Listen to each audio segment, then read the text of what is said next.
हरे कृष्णा प्रभु जी and माता जी। आप सभी का फिर स्वागत है। और हम यहाँ अभी आज एकत्रित हुए हैं। आज का स्पेशल हमारा क्लास है।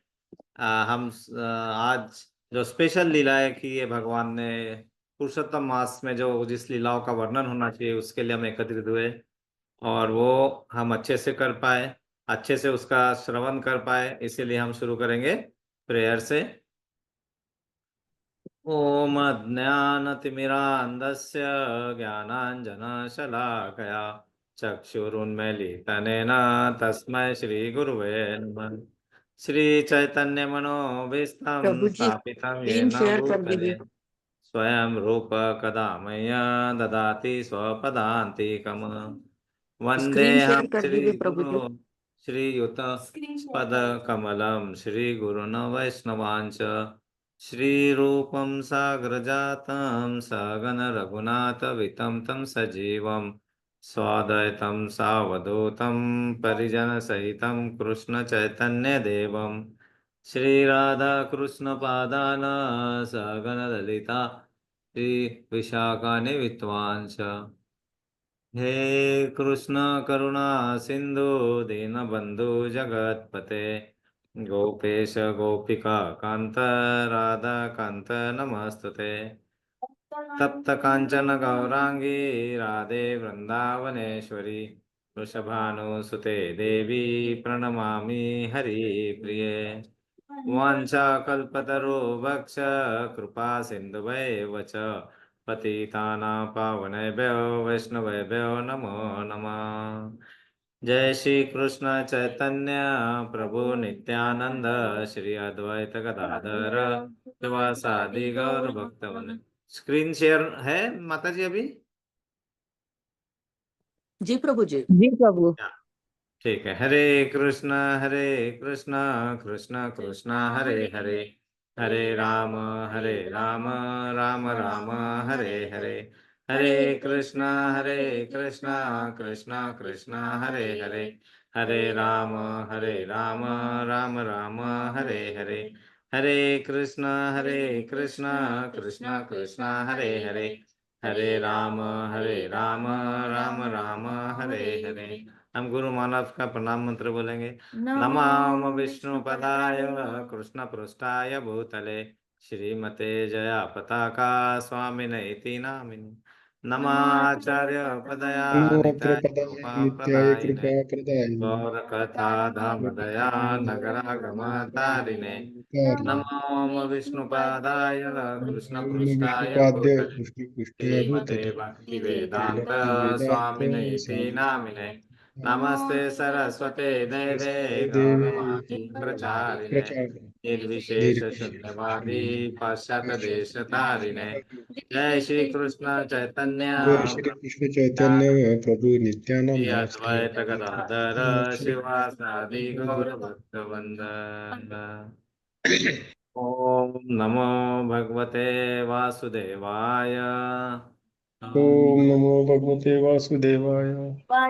वासुदेवाय। ओम नमो भगवते वासुदेवाय। ओम नमो भगवते वासुदेवाय। ओम नमो भगवते वासुदेवाय। ओम नमो भगवते वासुदेवाय। हरे कृष्णा। हरे कृष्ण। आप सभी का एक बार फिर स्वागत है।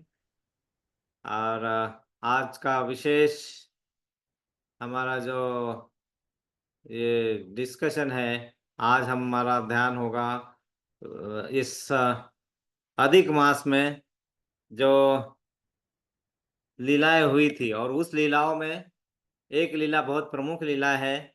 वो जो लीला है, वो जो उसे कहते हैं ब्रह्म संहिता की रचना, मतलब ब्रह्मा जी का सम्मोहन लीला।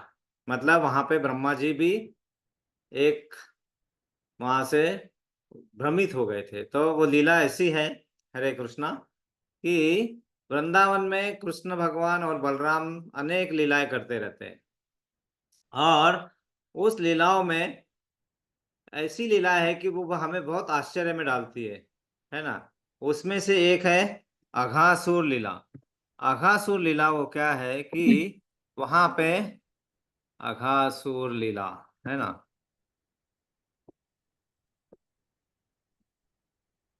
हाँ। सो अघासुर यहाँ पे जब बाल गोपाल इनके साथ में कृष्ण भगवान और बलराम के साथ में वन में जाते हैं और उन्हें वन में बहुत आनंद आता है। वो वन में जाते हैं, वन में हाँ, वन भोजन करते हैं, बड़े आनंद से समय बिताते हैं। तो एक दिन सब बाल गोपाल बहुत खुशी खुशी से कृष्ण बलराम के आगे आगे आगे आगे वो पूरे जंगल में लीलाएं करने जाते हैं। और उन्हें एक बड़ी गुफा नजर आती है, बहुत बड़ी गुफा। वो गुफा इतनी बड़ी होती है कि उन्हें ऐसा लगता है कि ये पूरा शहर है। तो उस गुफा में सब प्रवेश कर जाते हैं। वो गुफा नहीं होती एक्चुअली, वो होती है अघासुर का।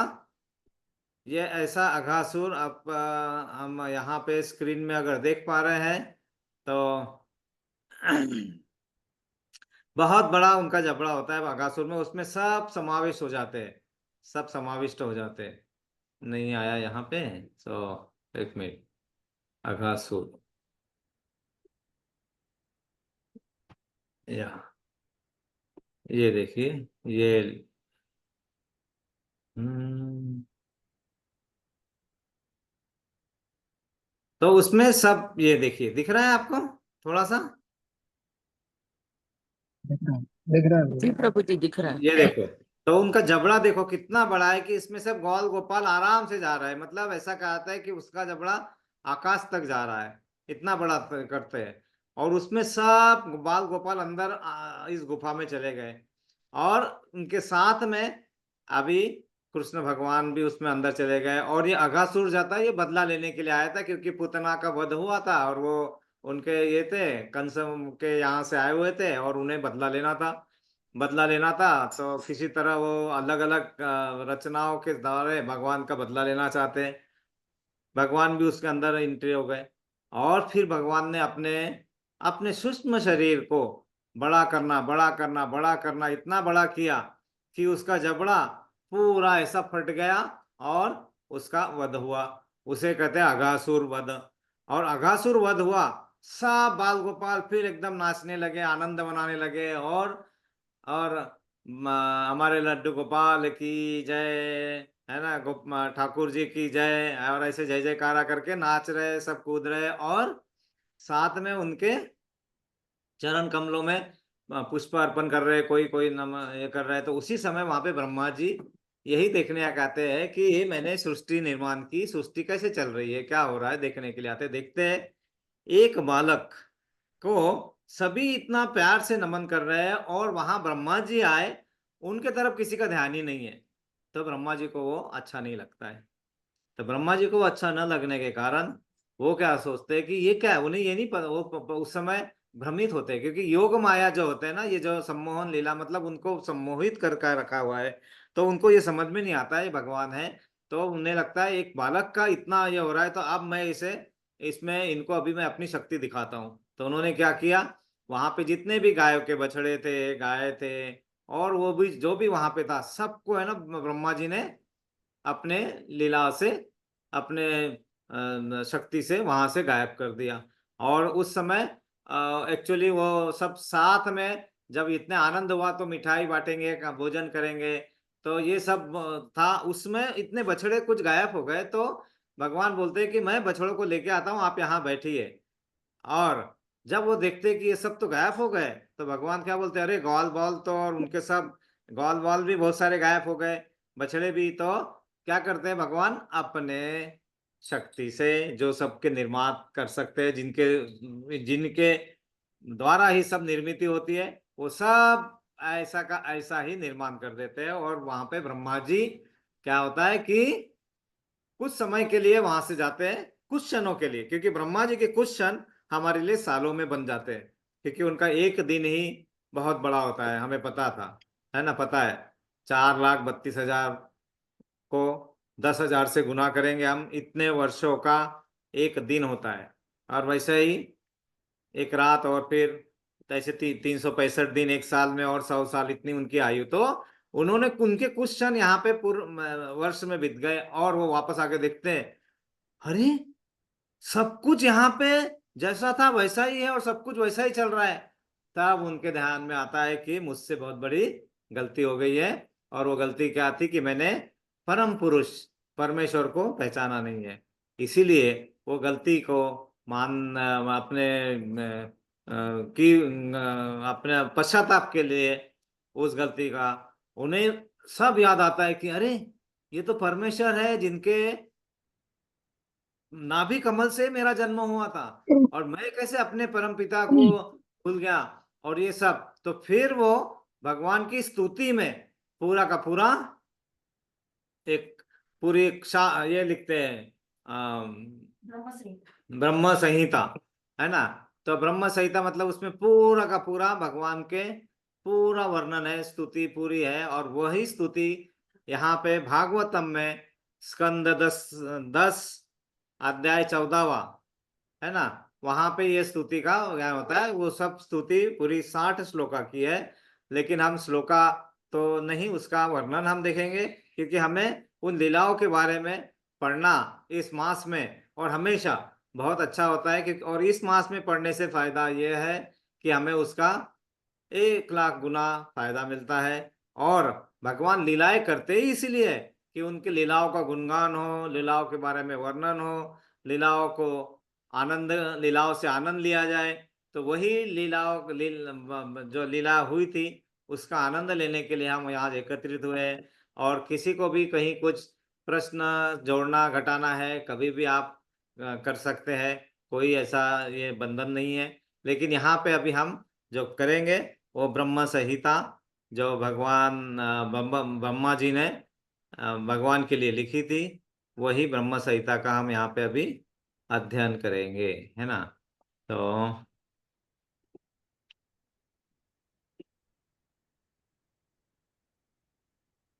या तो स्क्रीन सभी को दिख रही है। मैं थोड़ा और बड़ा कर लेता हूँ, इससे ज्यादा बड़ा नहीं होगा।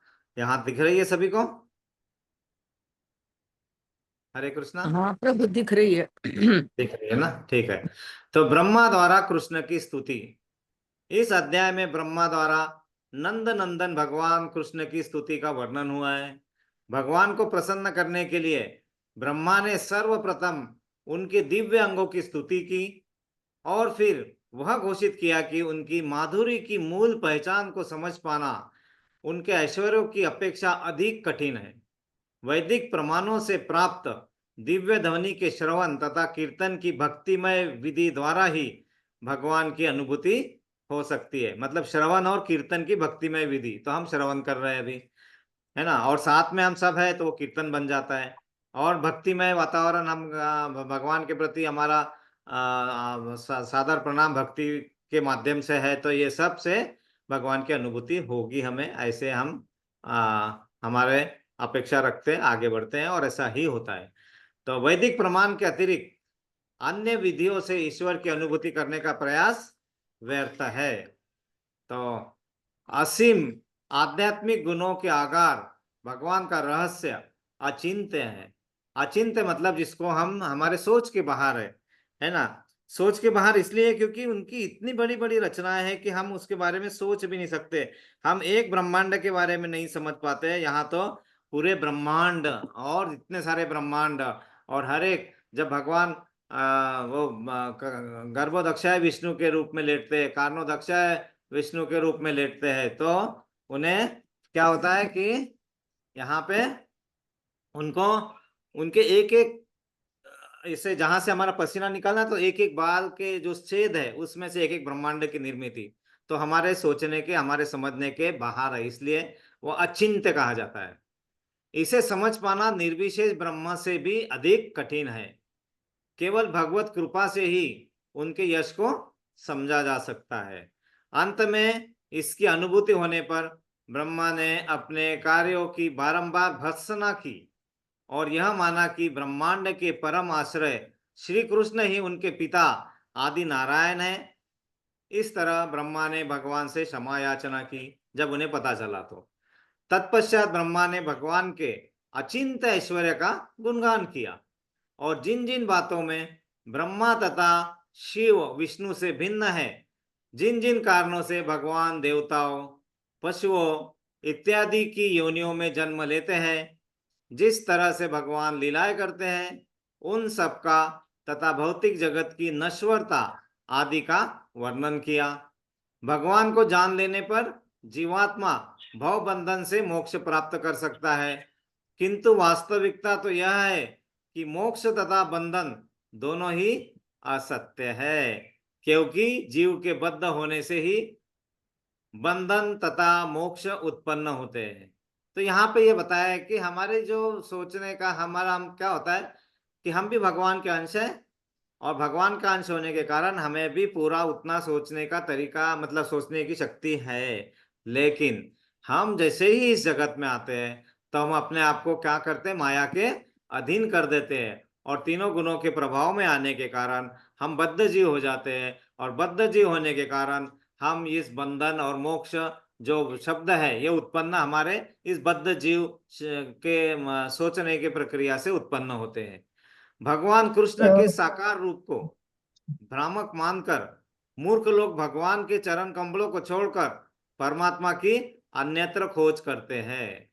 बड़े प्यार से बताया है कि भगवान के चरण कमलों में हमारा मन रहेगा, वहां हमारी आराधना पूजा रहेगी, तो हमें परमात्मा के बारे में सब पता रहेगा। लेकिन हम क्या करते हैं, वही छोड़ देते हैं और सब तरफ घूमते रहते हैं, ढूंढते रहोगे, है ना।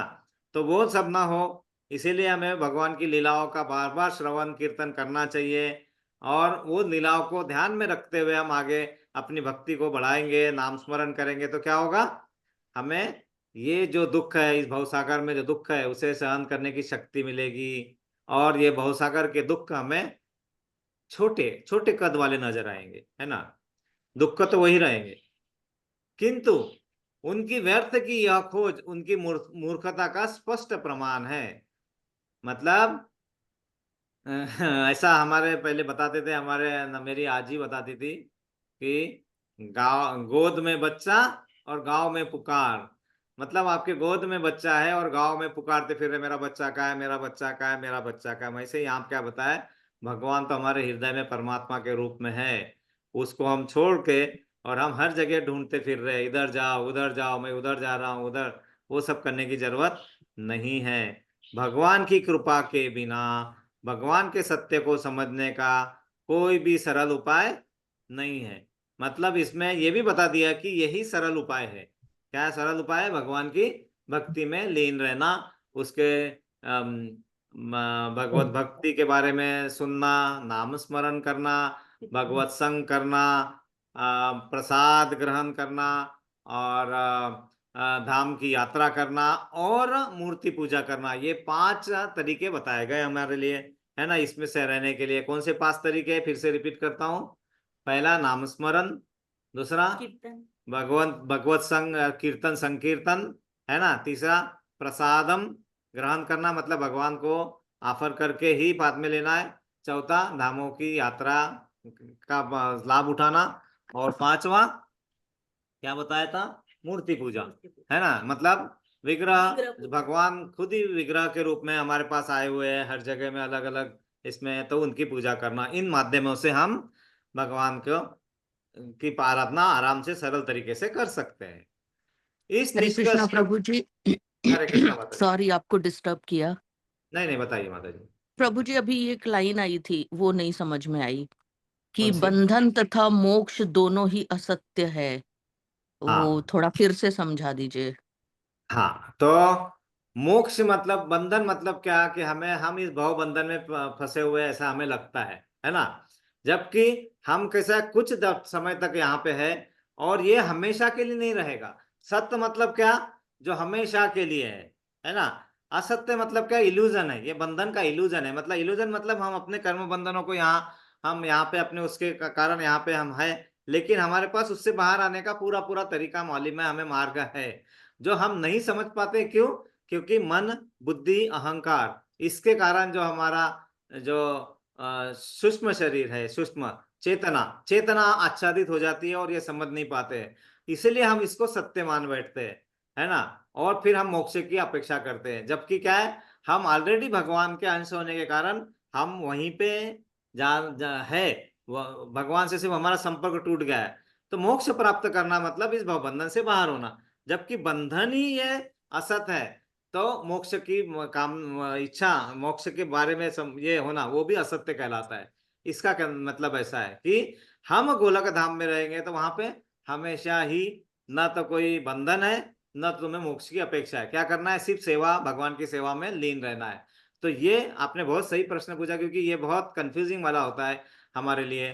और ये इसका मतलब है कि हम आच्छादित होने के कारण ये सब परिभाषाएं हमारे मन में घर बना के बैठ गई है। माता जी समझ में आया? मतलब मैं समझा पाया कुछ, हाँ है ना? समझ में तो आ गया कि बंधन अगर असत्य है तो मोक्ष भी असत्य ही होगा। यानी बिल्कुल। कि सिर्फ सेवा भाव अगर रखेंगे तो भगवत कृपा अपने आप प्राप्त हो जाएगी, और अगर भगवत कृपा प्राप्त हो गई तो हम वैसे ही ऊपर उठ जाएंगे और वापस नहीं आएंगे। हाँ, तो बंधन से बाहर बिल्कुल निकलेंगे। हम वह बंधन में क्यों फंसे हुए हैं? दो कारणों से। एक, जो भगवान का साथ हमारा निजी संबंध है वो हम भूल चुके हैं, है ना हमारा। और दूसरा, हम अपने आप को शरीर मान रहे हैं, आत्मा नहीं मान पा रहे। हाँ तो इस कारण से हम इस बंधन में फंसे हुए हैं। तो ये बंधन असत है। ये है ना, 15वें अध्याय में बताया ना कि एक वृक्ष है ना, जिसकी जड़ें हाँ ऊपर की ओर है और शाखाएं नीचे की ओर है, लेकिन वो क्या है? प्रतिबिंब है। तो वो सही, वो प्रतिबिंब होने के कारण वो सिर्फ परछाई ही है। वो सही सत्य क्या है? वो तो आध्यात्मिक जगत सत्य है, और ये तो असत्य है। हम सब, है ना, इसे मृत्यु लोग कहते हैं। तो ये असत्य है। और यहाँ की जो भी हमारे विचार है, हमारे बंधन और मोक्ष, जो भी हमें बंधन है तो मोक्ष भी है, इसलिए ये दोनों चीज असत्य कहलाती है ना। लेकिन आपने प्रश्न बहुत सही पूछा, क्योंकि ये इतना आसानी से समझ में नहीं आता। आपने बहुत सही जगह पकड़ा है। तो हाँ ऐसा है माता जी उसका, है ना। ना, यानी कि भगवत कृपा ही हम हमारी मतलब नियति होनी बस चाहिए। बिल्कुल। भक्ति में हमारा मन रहेगा ना, तो हमें बंधन लगेगा ही नहीं। और बंधन नहीं है तो हम मोक्ष की इच्छा नहीं करेंगे। क्यों? क्योंकि देखो, हम जब दामोदर भगवान की आरती करते हैं, दामोदर भगवान को प्रार्थना करते, क्या बोलते हैं? वरम देव मोक्ष न मोक्षावधीवा, न चान्यम वरे हम वरे शाद पीहा, इदम तेव पूर्णात गोपाल बालम, सदा में मनस्य अविरास्ता की मन्ने। मतलब, ना मुझे मोक्ष चाहिए, वरम देव मोक्ष, ना मोक्षावधि, ना मोक्ष चाहिए, ना मोक्ष के ऊपर का कुछ चाहिए। क्या चाहिए? सिर्फ ये जो तुम्हारा बाल गोपाल रूप है, वह हमारे मन में हमेशा रहे, और उसके प्रति हमारे मन में प्रेम और भक्ति की भावना जागृत होती रहे, वही हमारे मन में रहे। बस इतनी ही हमारी अपेक्षा है। हम शुरू हरे में जब कृष्ण प्रभु जी। हरे कृष्ण माता जी। यस, प्रभु जी, मैं आपकी आज्ञा हो तो मैं एक लाइन ऐड कर सकती हूँ? बिल्कुल बिल्कुल है, बिल्कुल ऐड करिए। ऐड जी करने के लिए प्रभु जी, हम यहाँ पे। आपने आपने जो समझाया उससे ये समझ में आ रहा है कि हम भगवान से मुक्त नहीं है, भगवान से तो हम हमेशा ही बंधे हुए हैं, तो मोक्ष गलत है। और मृत्यु लोक में हम जिन बंधनों से बंधे हुए हैं वो बंधन सारे ही झूठ है। हाँ, यानी मोक्ष भी बिल्कुल। गलत है और ये भी यस, गलत है। दोनों में से कुछ परफेक्ट 100% सही नहीं है। या हम किस पॉइंट ऑफ व्यू से देख रहे हैं? अगर हम भगवान के पॉइंट ऑफ व्यू से देख रहे हैं तो हमको बंधा रहना ही चाहिए, हम, क्योंकि बिल्कुल। हम उनके ही स्वरूप हैं। और अगर या हम मृत्यु लोक के पॉइंट ऑफ व्यू से देख रहे हैं तो ऑफ कोर्स सारे बंधन जो हैं वो गलत है। हरे कृष्ण। बिल्कुल। हरे कृष्णा, बिल्कुल सही कहा माता जी आपने कि हमको बंधे होना है भगवान से, लेकिन हम बन गए हैं माया से। ये गलती हो गई है। क्यों? क्योंकि हमारा हमारा भगवान का जो संबंध है वो हम भूल गए हैं, है ना। उसका विस्मरण हो गया है। वो विस्मरण हो गया है। अभी ब्रह्मा जी इस लीला में भी वही हुआ है, भगवान का विस्मरण होता है तो फिर ये सब होता है। तो हमारा भी वही हुआ, इसलिए हम बंध गए हैं माया के बंधन में। और क्योंकि हम शरीर है ऐसा मान के शारीरिक बंधनों में हम यहाँ पे भगवान भव सागर के बंधन में फंसे हुए, इसलिए हमारे मन में बंधक होने का पूरा विचार रहता है, और वही विचार हमें भय उत्पन्न करता है। भय उत्पन्न करता है तो गलत चीजें करवाता है, क्रोध आता है, फिर बुद्धि नाश होते हैं। तो ये सब शुरुआत वहीं से होती है। लेकिन वही अब हम भगवान का अंश मान के बोलेंगे कि हमें यहाँ पे कुछ दिनों के लिए हम आए हैं, पिकनिक मना रहे हैं, कुछ दिनों के बाद हमें अपने घर वापस जाना है। क्यों? क्योंकि हम शरीर नहीं, हम आत्मा है। और शरीर मतलब, आत्मा मतलब इस शरीर से निकल के कहीं और जाएगा। तो कहाँ जाएगा? भगवत धाम में जाने का हमारा प्रयास है। तो ये जब मन में रहेगा तो बंधन वाला काम नहीं रहेगा। तो बिल्कुल सही कहा माता जी आपने। हमें भगवान से बंध कर ही रहना है। और भगवान खुद ही भक्तों द्वारा बनना चाहते हैं, है ना, भक्तों द्वारा बनना चाहते हैं। वो भी चाहते हैं कि मेरे भक्त जो है आ जाए और मुझे बांधे, इसीलिए वो दामोदर लीलाएं करते हैं कि आओ और मुझे बांधो, है ना। तो बिल्कुल सही कहा, हम भगवान से बंधे रहना चाहिए, क्योंकि वहां बंधे रहेंगे तो हमें डूबने का कोई कारण ही नहीं है। लेकिन वहां से छूट जाते हैं तो फिर हम डूबते हैं, फिर इधर उधर हमारे कष्टों को चालना मिलती है और फिर भय उत्पन्न होता है। ये सब कारण वहीं से शुरू होते हैं। बिल्कुल सही कहा, है ना। आगे देखते हैं। इस निष्कर्ष पर पहुंचकर ब्रह्मा ने ब्रजवासियों के सौभाग्य का विश्लेषण किया और तब स्तुति की कि अच्छा होता यदि मैं स्वयं एक तृण, कुंज या लता के रूप में यहाँ उत्पन्न हुए होते। अब देखिए, ब्रजवासियों की सौभाग्य बोल रहे हैं, क्योंकि वो कहाँ पे उत्पन्न हुए, ब्रज में। तो क्या बोला है कि मैं वहां पे काश एक तृण मतलब एक तिनका बन जाता, या एक छोटा सा कुंज बन जाता, या एक लता बन जाती, जो झाड़ है ऐसे, वो उत्पन्न होता। ब्रह्मा जी ऐसे वो स्तुति में आएगा, है ना। तो वृंदावन वासियों के आवास भौतिक शरीर जगत के बंदी ग्रह नहीं है, अपितो अपितु ज्ञानियों तथा योगियों द्वारा भी इन आवासों की कामना की जाती है। मतलब वहां पे अगर हम एक टूटी हुई झोपड़ी में भी रह रहे अगर, तो वो आवास हमारे यहाँ के 10 मंजिला इमारतों से कोई कंपैरिजन नहीं है, कोई कंपैरिजन नहीं है। ये तो हम बंदी गृह में, लेकिन वहां पे वो बंदी गृह में नहीं है। इसलिए वहां की वो वृंदावन वासियों की ब्रह्मा जी वहां पे स्तुति करेंगे। दूसरी ओर कोई भी आवास जिसका भगवान कृष्ण से संबंध नहीं होता है, वह भौतिक जगत का बंदी ग्रह है। हम बंदी ग्रह में रह रहे हैं, इसलिए हमें बंधक होने का एहसास हमेशा रहता है। और है ही, हम माया के बंधन में फंसे हुए हैं, हमें ना तीनों गुणों के अंतर्गत हमारा कार्यकाल चल रहा है। जबकि हम अंतरा शक्ति होने के कारण, अंतरंगा शक्ति के अंश होने के कारण हम बंधन में नहीं होना चाहिए। हमने प्रकृति पे हमारा प्रभुत्व हो सकता है, लेकिन हमने हमारे मन बुद्धि अहंकार के माध्यम से अपने आप को भगवान का दास बनाने के बजाय माया का दास बना लिया है। वो गलती, मतलब ये हम जानबूझ के नहीं कर रहे, लेकिन जानबूझ के जो जो हो रहा है अनजाने में, उसको न जानना और उसको बाहर आने का प्रयास न करना, वो अज्ञानता है।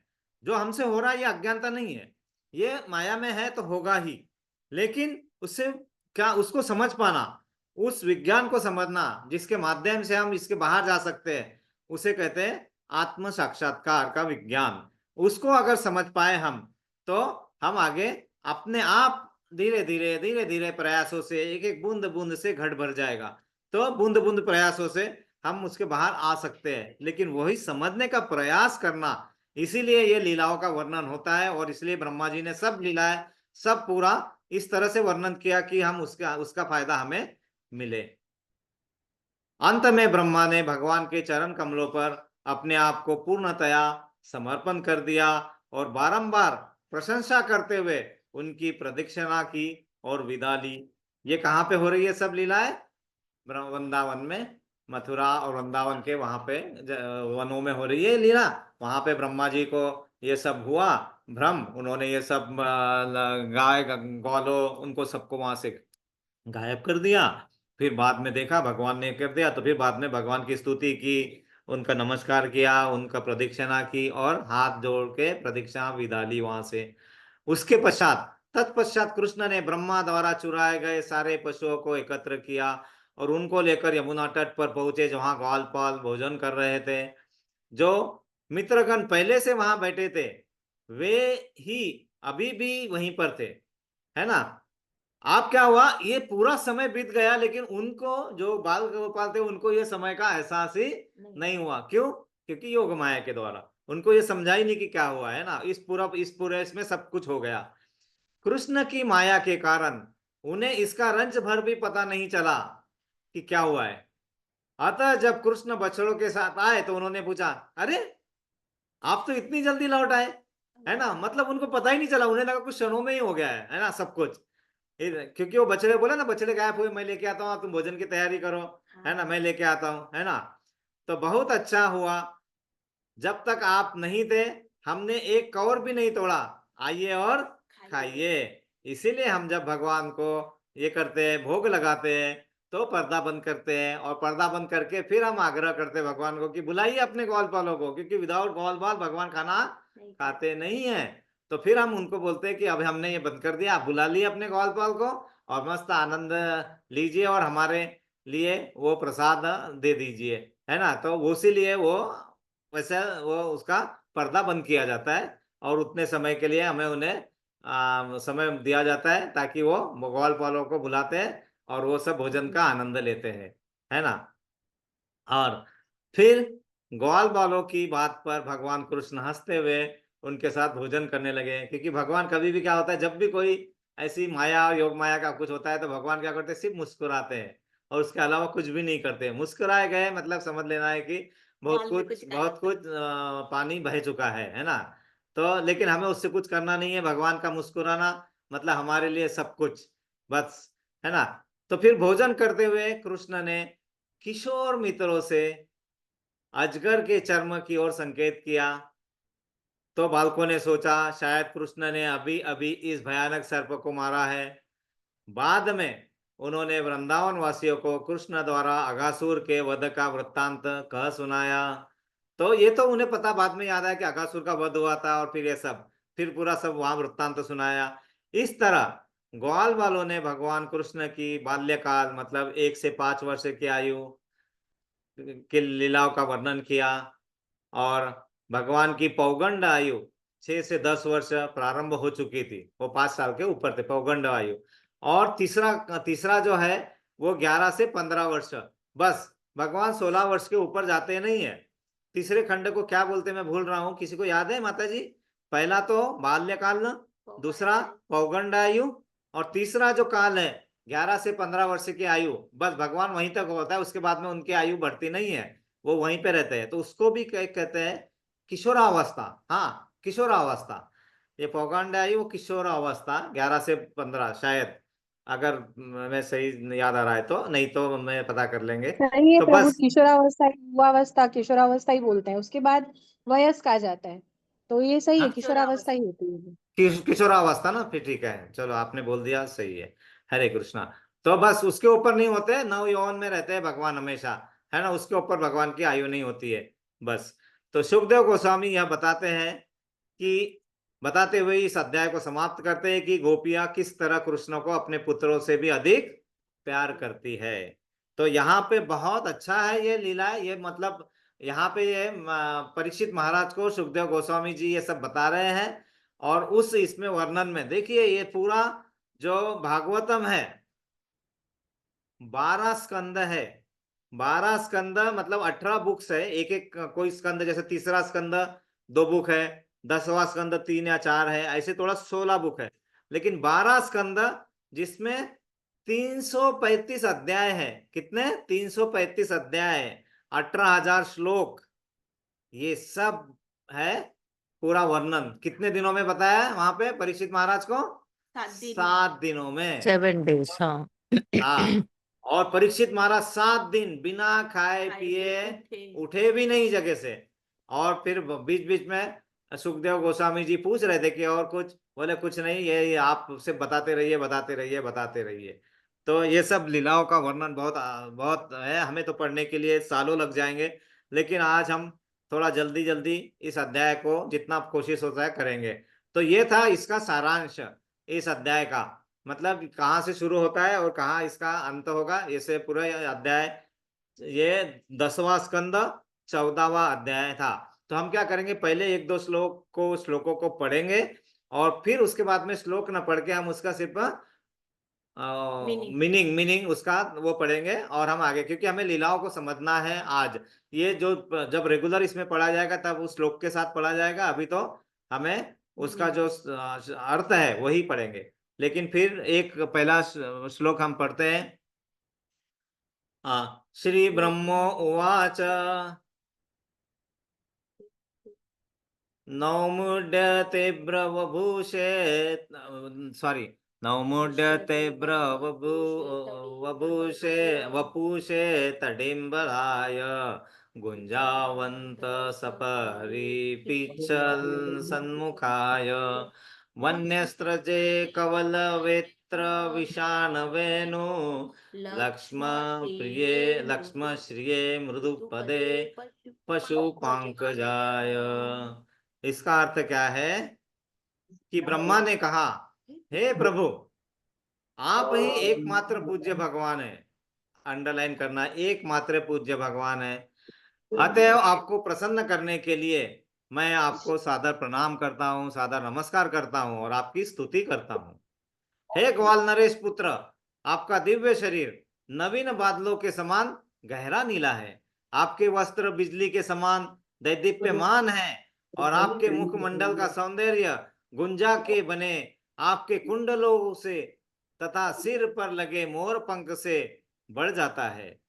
अनेक वल फूलों तथा पत्तियों की माला पहने तथा चराने की छड़ी मतलब लकुटी, श्रृंग और वंशी से सज्जित आप अपने हाथ में भोजन का कौर लिए बहुत सुंदर रीति से खड़े हुए। मतलब उन्होंने क्या किया, वर्णन कहाँ से शुरू किया कि आप भगवान का पहले वर्णन किया और आप किस तरह खड़े हुए, यहां से उन्होंने ब्रह्म संहिता मतलब उनकी लीलाओं का वर्णन आरंभ किया।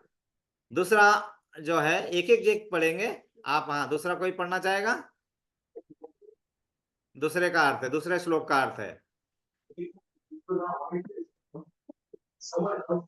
जी प्रभु जी, ये वाला ना कि हे प्रभु, न तो मैं यहाँ से ना, हाँ, हाँ, हे प्रभु, न तो मैं न ही अन्य कोई आपके इस दिव्य शरीर के सामर्थ्य का अनुमान लगा सकता है जिसने मुझ पर इतनी कृपा दिखाई है।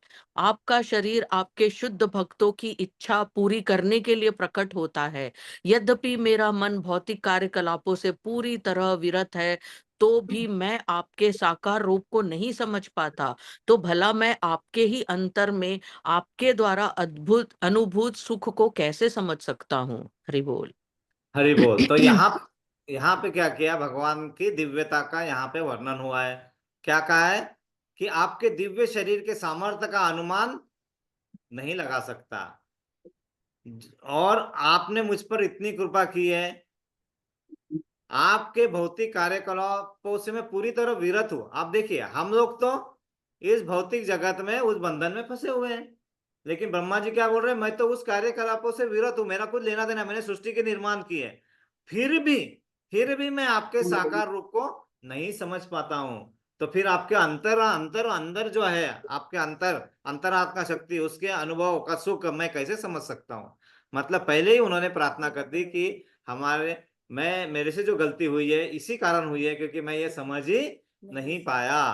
क्योंकि जब हम बहिरंगा शक्ति के प्रभाव से बाहर नहीं आ सकते, मतलब दुर्गा देवी के प्रभाव से अपने आप बाहर नहीं आ सकते, तो अंतरंगा शक्ति की तो बात ही छोड़ दो। और यहाँ पे तो ये जो सम्मोहन लीला होती है, ये है योग माया का प्रकार है।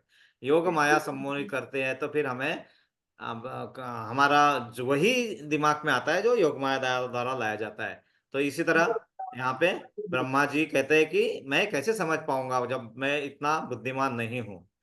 तीसरा श्लोक है, तीसरे श्लोक का अर्थ ऐसा है, पढ़िए, मोना पढ़ रही है। हाँ।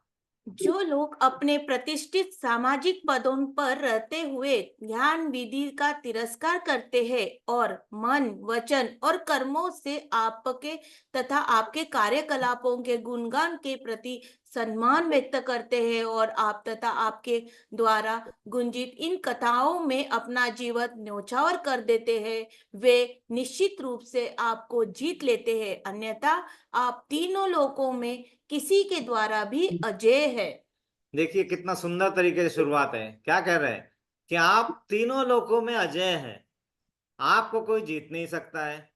लेकिन आपको कौन जीत सकता है? जो सिर्फ आपके इस कार्यकलापों के गुणगान के प्रति सम्मान व्यक्त करता है ना। जन्म कर्म च में दिव्य यो में व्यक्ति तत्वता त्वक्ता देहम पुनर्जन्म नैति मामे तुसो अर्जुन। मतलब भगवान अब भगवत गीता में बताते हैं कि जो मेरे जन्म और कर्म को दिव्य जानता है, जन्म कर्म च में दिव्य यो में व्यक्ति तत्वता, मतलब ये तत्व जो जानता है ना, उसे भगवत धाम में आने से कोई रोक नहीं सकता, और वहां आने के बाद वो कभी वापस नहीं आएगा।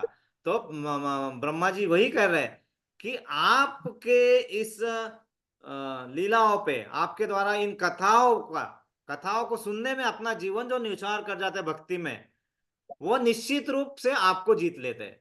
तो आपको जीतना अगर है तो क्या करना है? नाम, रूप, गुण और लीला और धाम, बस इसमें अपना जीवन, अपना पूरा अपने जो भी कार्यकलाप है दिन के, इनमें हम अगर इनके साथ में जोड़ लेंगे तो जीवन आनंद होगा। और वही नहीं है, हम भगवान को भी जीत पाएंगे, है ना। जीत पाएंगे मतलब भगवान खुद बोलते हैं कि इस भक्त के आगे मेरा कुछ वश नहीं चलता है, इस भक्तों को जो चाहिए वो देना ही पड़ेगा। ऐसे बहुत सारे कथाएं हैं जो हम यहाँ पे अभी तो नहीं कर सकते, लेकिन ब्रह्मा जी वही बता रहे हैं कि आपको जीतने का तरीका एक ही है, और वो है आपके गुणगान के प्रति सम्मान व्यक्त करता, और आपकी लीलाओं कथाओं में सुनकर अपने जीवन को न्यौछावर कर देना, है ना। मतलब उसमें पूरी तरह से अपने आप को समर्पित भाव में रखना, यही उसको जिता सकता है। सबने पढ़ना है एक एक, अभी एक कोई और पढ़ेगा? नेक्स्ट वाला, ये प्रभु वाला। जी मैं पढ़ूं? बिल्कुल बिल्कुल माता जी। ओके, हरे कृष्णा। हे प्रभु, हरे- आत्म साक्षात्कार का सर्वोत्तम मार्ग तो आपकी ही भक्ति है। यदि कोई इस मार्ग को त्याग करके ज्ञान के अनुशीलन में प्रवृत्त होता है तो उसे क्लेश उठाना पड़ता है और वांछित फल भी नहीं मिल पाएगा।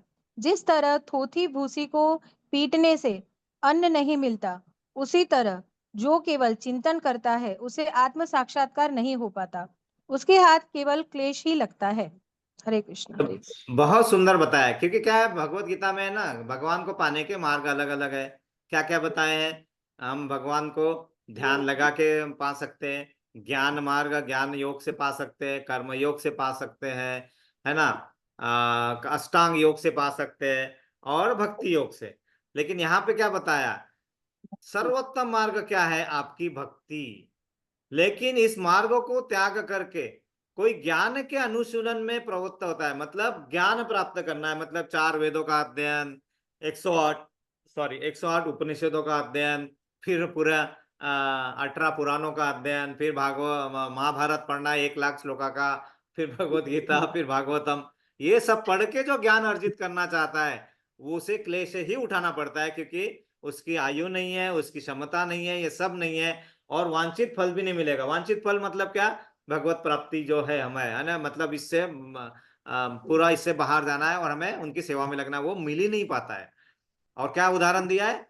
जिस तरह से वो होता है ना, धान होता है ना, धान धान निकालने के बाद जो भूसा बचा रहता है, उस भूसे को आप पीटते रहोगे तो उससे फिर से गेहूं चावल निकलने वाले नहीं है। इसी तरह जो हम ज्ञान के माध्यम से और अष्टांग योग के माध्यम से और ध्यान के माध्यम से और कर्म योग के माध्यम से जो हम प्राप्त करना चाहते हैं वो हमारे लिए पॉसिबल नहीं है।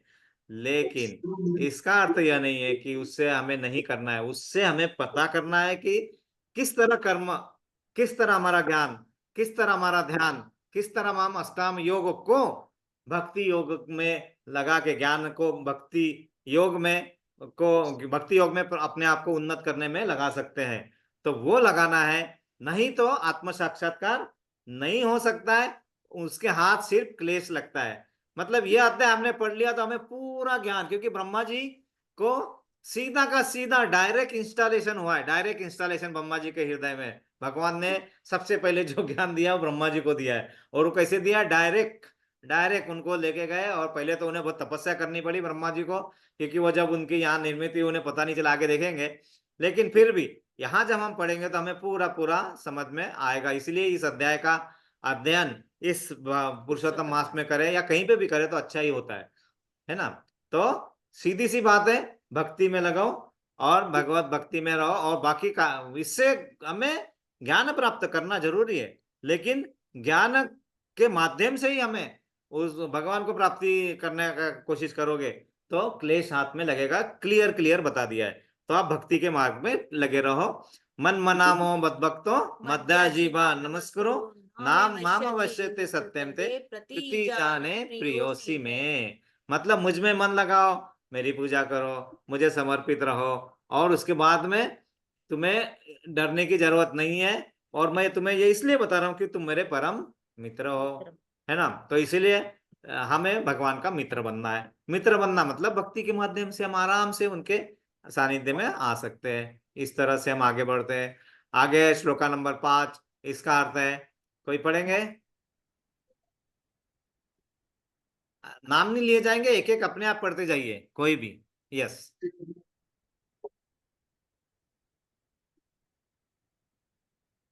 हाँ आप पढ़ो। हे सर्वशक्तिमान, भूतकाल में इस संसार में अनेक योगी जनों ने अपने कर्तव्य निभाते हुए तथा अपने सारे प्रयासों को आपको अर्पित करते हुए भक्ति पद प्राप्त किया है। हे अच्युत, आपके श्रवण तथा कीर्तन द्वारा संपन्न ऐसी भक्ति से वे आपको जान पाए और आपकी शरण में जाकर आपके परम धाम को प्राप्त कर सके। तो इस तरह उन्होंने बताया कि हमें सब अपने जो पूर्वज है उनका अनुसरण करना चाहिए। उन्होंने जैसा किया, जिस तरह से उन्होंने परम धाम को प्राप्त किया है श्रवण और कीर्तन द्वारा, उसी तरह हमने भी भगवान के शरण में आके भगवान कीर्तन से उनको प्राप्त करना है। हाँ, कोई पढ़ेगा प्रभु जी? ऑनलाइन है कोई प्रभु जी? हरे कृष्ण प्रभु।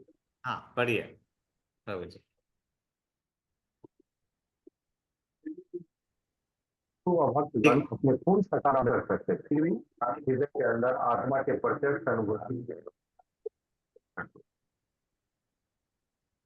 निर्वेद ब्रह्म के रूप में अपना अनुभव कर सकते हैं, किंतु वे ऐसा तभी कर सकते हैं जब वो अपने मन तथा इंद्रियों को सारी भौतिक उपलब्धियों द्वारा के प्रति आसक्ति से शुद्ध कर लेंगे। केवल इस विधि से ही उन्हें अपना निर्वेद स्वरूप प्रकट हो सकेगा। हरे कृष्णा, मैं इसको थोड़ा पढ़ लेता हूँ, क्योंकि थोड़ा थोड़ा बीच में कट गया है। क्या बोला? किंतु अभक्तगण आपके पूर्ण साकार रूप में आपका अनुभव नहीं कर सकते, क्योंकि वो भगवान का साकार रूप में ये मानने को ही तैयार नहीं अभक्त, तो आपको साकार रूप में आपका अनुभव नहीं कर सकते। फिर भी हृदय के अंदर आत्मा की प्रत्यक्ष अनुभूति द्वारा वे निर्विशेष ब्रह्म के रूप में आपका अनुभव कर सकते हैं। लेकिन वे तभी ये कर सकते हैं जब वे अपने मन तथा इंद्रियों को सारी भौतिक उपाधियों तथा इंद्र विषयों के प्रति आसक्ति से शुद्ध कर ले। केवल इस विधि से ही उन्हें आपका निर्विशेष स्वरूप प्रकट हो पाएगा। तो यहाँ पे भगवान एक श्लोका बताते हैं,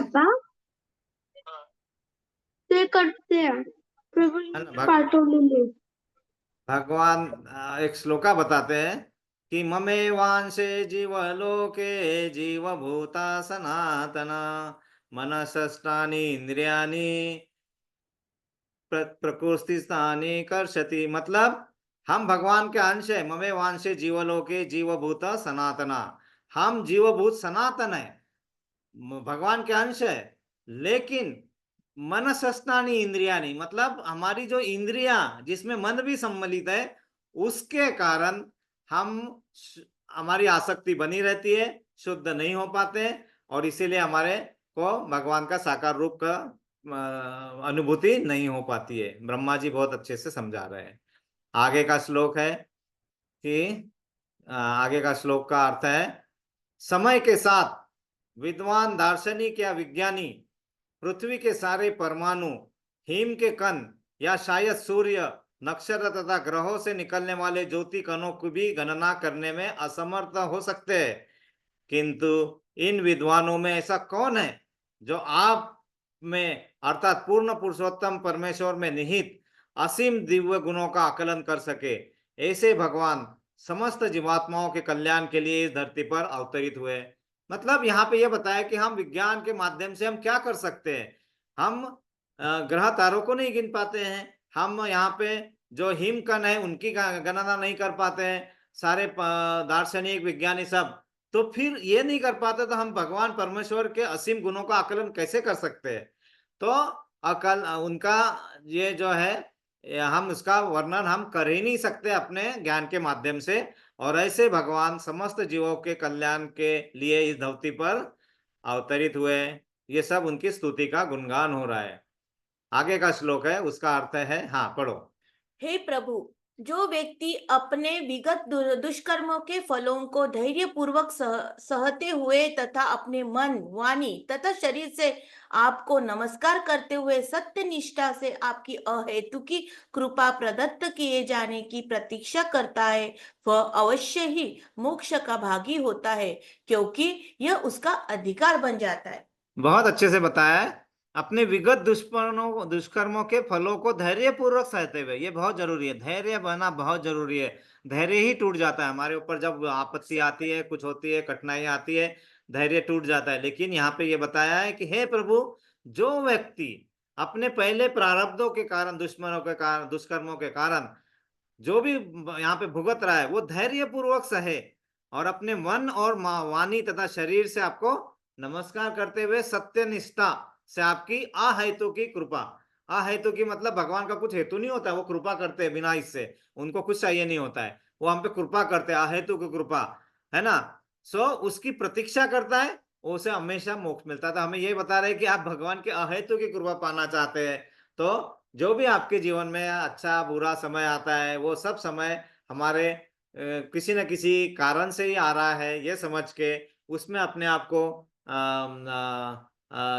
क्या करना है, अविचलित रखना है और अविचलित रखे भगवान का हमेशा गुणगान और उनका हमेशा भक्ति में हमारे इसमें मन डगमगाना नहीं चाहिए। अगर नहीं डगमगाएगा तो आपको जरूर ही आपको मोक्ष की प्राप्ति होगी। यहाँ पे मोक्ष की प्राप्ति इसलिए कहा जाता है क्योंकि पहले हम बंधन से बाहर आने को मोक्ष कहते हैं, लेकिन भगवान से संबंध जुड़ गया ना तो बंधन न मोक्ष कुछ नहीं रहेगा। लेकिन यहाँ पे वो मोक्ष की प्राप्ति इसीलिए कहा जाता है बार बार कि पहले बंधन से बाहर आने का तरीका, उसके बाद में ऊपर का है ना।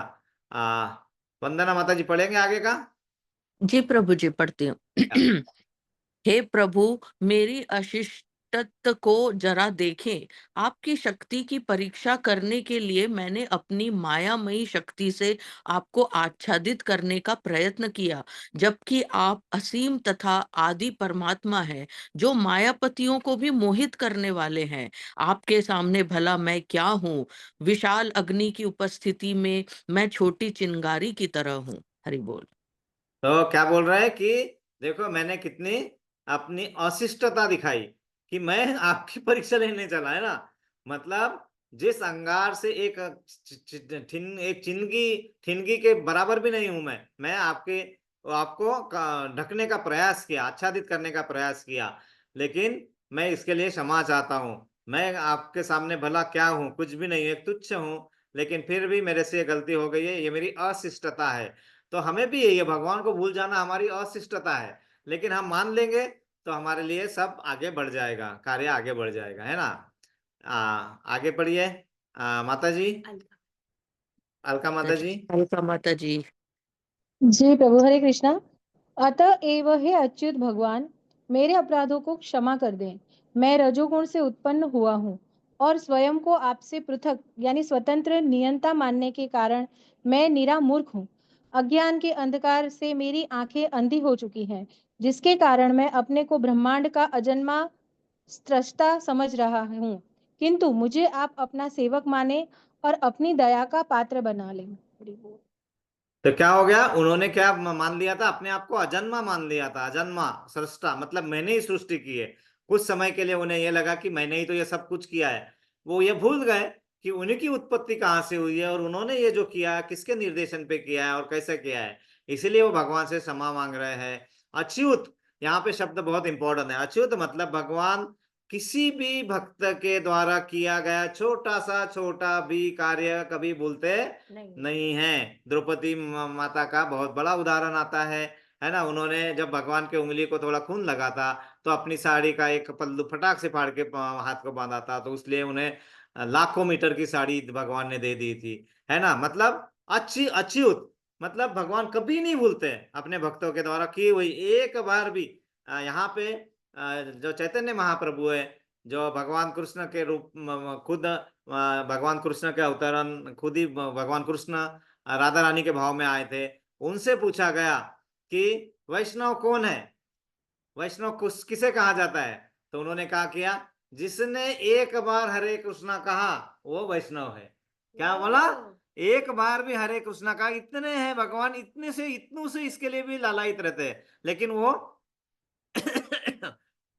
जैसे कहते ना, पत्रम पुष्पम फलम तोयम यो में भक्त्या प्रयच्छति, यो में भक्त्या प्रयच्छति, आगे क्या है माता जी याद है? यो में भक्त्या प्रयच्छति तदहम तदहम उपहृतम अस्नामि प्रयत्नात्मन। मैं थोड़ा भूल गया उसमें, तो एनीवे, तो क्या बोला? आ, पत्रम पुष्पम फलम तोयम यो में भक्त्या प्रयच्छति, लेकिन भक्त्या, भक्ति से, पत्र भी ले लूंगा, पुष्प, फल, पानी, कोई भी मैं आज कर लूंगा, लेकिन वो कैसा होना चाहिए? प्रीति पूर्वक, प्रेम से होना चाहिए, ऐसा ही नहीं। बाकी और सब तुम्हारा ये धन और लड्डू और ये सब 56 भोग की मुझे कोई जरूरत नहीं है। तो वो बताया, उसका कहने का मतलब अच्युत है। तो ये क्या कर रहे हैं? ब्रह्मांड का मैं अजन्मा खुद को समझ लिया था, मैंने सृष्टि की रचना करने वाला, वो मेरी गलती थी, लेकिन मैं आपसे क्षमा मांग रहा हूं, मैं आपका दया का पात्र हूं, मुझे क्षमा कीजिए। अनुराधा माता जी है, गीता माता जी है तो पढ़िए इसको।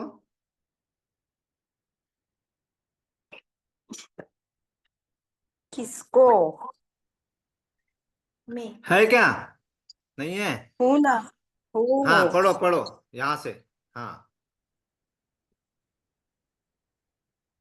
कहा मैं अपने कहा मैं अपने हाथ के साथ बालिशत्वों के बराबर एक क्षुद्र प्राणी जो भौतिक प्रकृति, समुद्र, शक्ति, मिथ्या अहंकार, आकाश, वायु, जल तथा पृथ्वी से बने घड़े जैसे घिरा हुआ ब्रह्म। हूँ। उसकी महिमा आपके और कहाँ आपकी महिमा? हाँ, कहा आपकी महिमा आपके शरीर के रोम कूपों से होकर असंख्य ब्रह्मांड उसी प्रकार आ जा रहे हैं जिस तरह खिड़की की जाली के छेदों से धूल कण आते जाते रहते हैं। हरि बोल। तो क्या बता रहा है कि मैं इतने छोटा प्राणी हूं, मेरा ये मेरा सिर्फ ये जल, वायु, आकाश, पृथ्वी, जल, इनसे घिरा हुआ हूं, लेकिन आप तो आपके एक एक रोमकूप से, मतलब जहां से हमारा पसीना निकलता वहां से एक एक ब्रह्मांड की निर्मित होती है। तो मैं क्या, मैं खिड़की के जाली से एक धूल कण आते जाते रहते हैं ना, वैसा भी नहीं हूं, है ना? तो फिर क्या बराबरी होगी मेरी? तो इस तरह भगवान की स्तुति ब्रह्मा जी कर रहे हैं। आगे श्लोका में पढ़ते हैं, हाँ पढ़ो। हे प्रभु अधोक्षज, क्या कोई माता अपने गर्भ के भीतर स्थित शिशु द्वारा लात मारने जाने को अपराध समझती है? क्या आपके उदर के बाहर वास्तव में ऐसी किसी वस्तु का अस्तित्व है जिसे दार्शनिक जन है या नहीं है कि उपाधि प्रदान कर सके? मतलब क्या कहा है उन्होंने? अधोषज, अधोषज, अधोक्षज। अधोषज मतलब अपने पेट के अंदर सब भरा हुआ है जिनके, जैसे शिशु माँ के पेट में लात मारता है तो क्या उसको माता मारती है क्या? उसको अपराध समझती है? वो तो आनंद लेती है, अरे अरे लात मारा, लात मारा, लात मारा, अरे अरे अरे क्या क्या, है ना? इतना अच्छा आनंद की अनुभूति होती है। तो वैसे बता रहे, क्या भगवान को ये पूछ रहे, क्या सब कुछ आपके अंदर नहीं है? क्या आपके बाहर कुछ ऐसा है? उधर के बाहर कुछ भी नहीं है आपके उधर के बाहर। तो फिर दार्शनिक जन है या नहीं है कि उपाधि कैसे प्रदान कर सके? मतलब ये बता रहे कि आप ही से सब उत्पत्ति होती है, आपके उधर से, और उसी से सृष्टि फिर निर्माण होती है, फिर वो सृष्टि बहुत दिनों तक मेंटेन की जाती है, और बाद में फिर से उसका विलन आपके पूरे शरीर में फिर से हो जाता है। इस तरह से वर्णन भी इस तरह से कर रहे हैं कि वो सब हमें समझ में आएगा, है ना? आगे का श्लोक का अर्थ पढ़ेंगे या?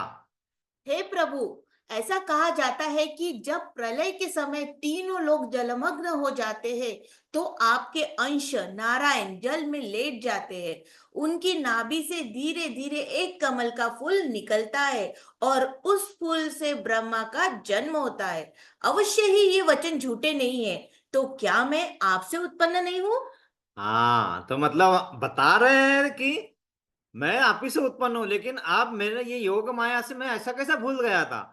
मतलब जब ये सृष्टि की ये पूरा प्रलय हो जाता है और जब भगवान की इच्छा के बाद सृष्टि की निर्माण शुरू होता है, तो आप एक ऐसा ऐसा इसमें क्षीर सागर में लेटे हुए हैं, नहीं सॉरी गर्भोदय समुद्र में लेटे हुए हैं, गर्भोदय विष्णु के रूप में। और आपके नाभि से कमल धीरे धीरे धीरे धीरे बढ़ता है और उसी से ब्रह्मा की निर्मित। क्या मैं वही नहीं हूँ? मैं वही हूँ, लेकिन क्या है, मैं योग माया के द्वारा आच्छादित हो गया था।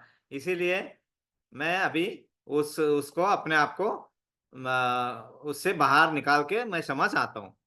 हे परम नियंता, प्रत्येक देहधारी जीव के आत्मा तथा समस्त लोगों के शाश्वत साक्षी होने के कारण आप आदि नारायण नहीं है? निसंदेह भगवान नारायण आपके ही वंश है, और वे नारायण इसलिए कहलाते हैं क्योंकि ब्रह्मांड के आदि जल के जनक है। वे सत्य है, आपकी माया से उत्पन्न नहीं है। मतलब हमको ये समझा रहे हैं कि हम जो अलग अलग समझते हैं कि भगवान और उनकी उत्पत्ति और उनके अवतार और उनके क्या बोलते हैं, एक्सपांशन को क्या बोलते हैं हिंदी में, विस्तारित रूप, ये सब अलग अलग नहीं है, ये सब आप ही के द्वारा है। लेकिन हम देहधारी मनुष्य जो है उसको ढंग से समझ नहीं पाते हैं। आगे का कोई पढ़ेगा ऑनलाइन में ऐसे? जी प्रभु, हरे कृष्णा, मैं पढ़ लेती हूँ। हाँ पढ़िए पढ़िए मत। हे प्रभु, यदि संपूर्ण ब्रह्मांड को शरण देने वाला आपका यह दिव्य शरीर वास्तव में जल में शयन करता है, तो फिर आप मुझे तब क्यों नहीं दिखे जब मैं आपको खोज रहा था? और तब क्यों आप सहसा प्रकट नहीं हो गए थे, यद्यपि मैं अपने हृदय में आपकी ठीक से देख नहीं पाया था? ये कब का बता रहे ब्रह्मा जी? जब ब्रह्मा जी की उत्पत्ति होती है, वो जब नाभि कमल से आते हैं वो पानी में और बोलते सब आप वहां पे थे तो मुझे क्यों नहीं दिखे? वो जब देखे अरे कुछ भी नहीं है मेरे पास, तो वैसे डर गए, क्या करना है क्या करना है। फिर उन्होंने सोचा कि जहां से मेरी उत्पत्ति हुई मैं वहीं जाता हूँ। वो वहां जाते हैं, तब उन्हें दो शब्दों का सुनाई आता है, तप तप तप। तब उन्हें तप करना पड़ता है। तो वही बोल रहे हैं कि तब आपको मैं दिख के नहीं पाया, मैं आपको क्यों नहीं देख पाया। और फिर आप अचानक से प्रकट भी हो गए फिर बाद में। मतलब उन लीलाओं को वो याद करके उसका वर्णन कर रहे हैं यहाँ पे, क्योंकि स्तुति में सब कुछ उन्होंने जैसे वहां की उनकी निर्मित हुई, बाद में उन्होंने क्या क्या किया, वो सब यहाँ पे उनका वर्णन हो रहा है। आगे पढ़ो। हे प्रभु, आपने इसी अवतार में यह सिद्ध कर दिया है कि आप माया के परम नियंत्रक है। यद्यपि आप अब इस ब्रह्मांड के भीतर है, किंतु सारा ब्रह्मांड आपके दिव्य शरीर के भीतर है।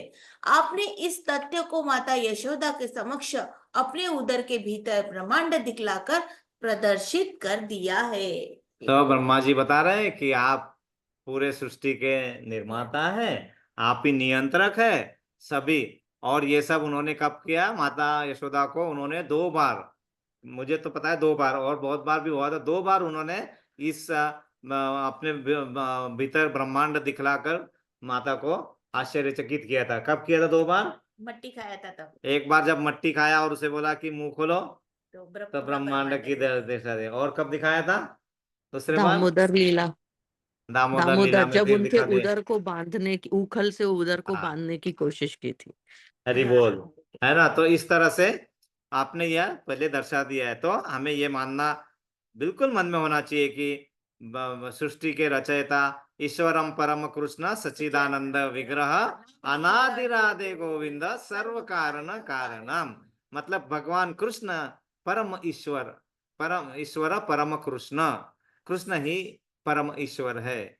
सच्चिदानंद विग्रह है, मतलब वो सिर्फ निराकार नहीं है, आकार रूप में है और हमारे साथ आदान प्रदान करते हैं, है ना। अनादिरादे गोविंदे सर्व कारण कारणम, आप सभी कारणों के कारण है। आगे पढ़ते हैं हम। जिस तरह आप समेत यह सारा ब्रह्मांड आपके उदर से प्रदर्शित किया गया था, उसी तरह अब यह उसी रूप में यहाँ प्रकट हुआ है। आपकी अचिंत्य शक्ति की व्यवस्था के बिना भला ऐसा कैसे घटित हो सकता है? मतलब वो क्या बता रहे हैं कि ये सब आपका ही प्रयोजन है, ये सब जो लीलाएं हो रही है आपके प्रयोजन से हो रही है। मतलब सब कुछ रचित है, सब कुछ लिखा हुआ है और उसके हिसाब से हो रहा है ना। क्योंकि ये लीलाएं करने का हेतु ही होता है कि हमारे मन में ये हमेशा के लिए बनी रहे और हमारे मन से उनका जो स्मरण है कभी मिटे ना, है ना। इसलिए क्या कहते हैं कि वो स्मरण जो मन में पूरा बना रहता है वो वैसा ही रहना चाहिए, और वो कभी हमारे इससे मिटना नहीं चाहिए, इसीलिए लीलाएं भगवान करते रहते हैं। आगे का पढ़िए।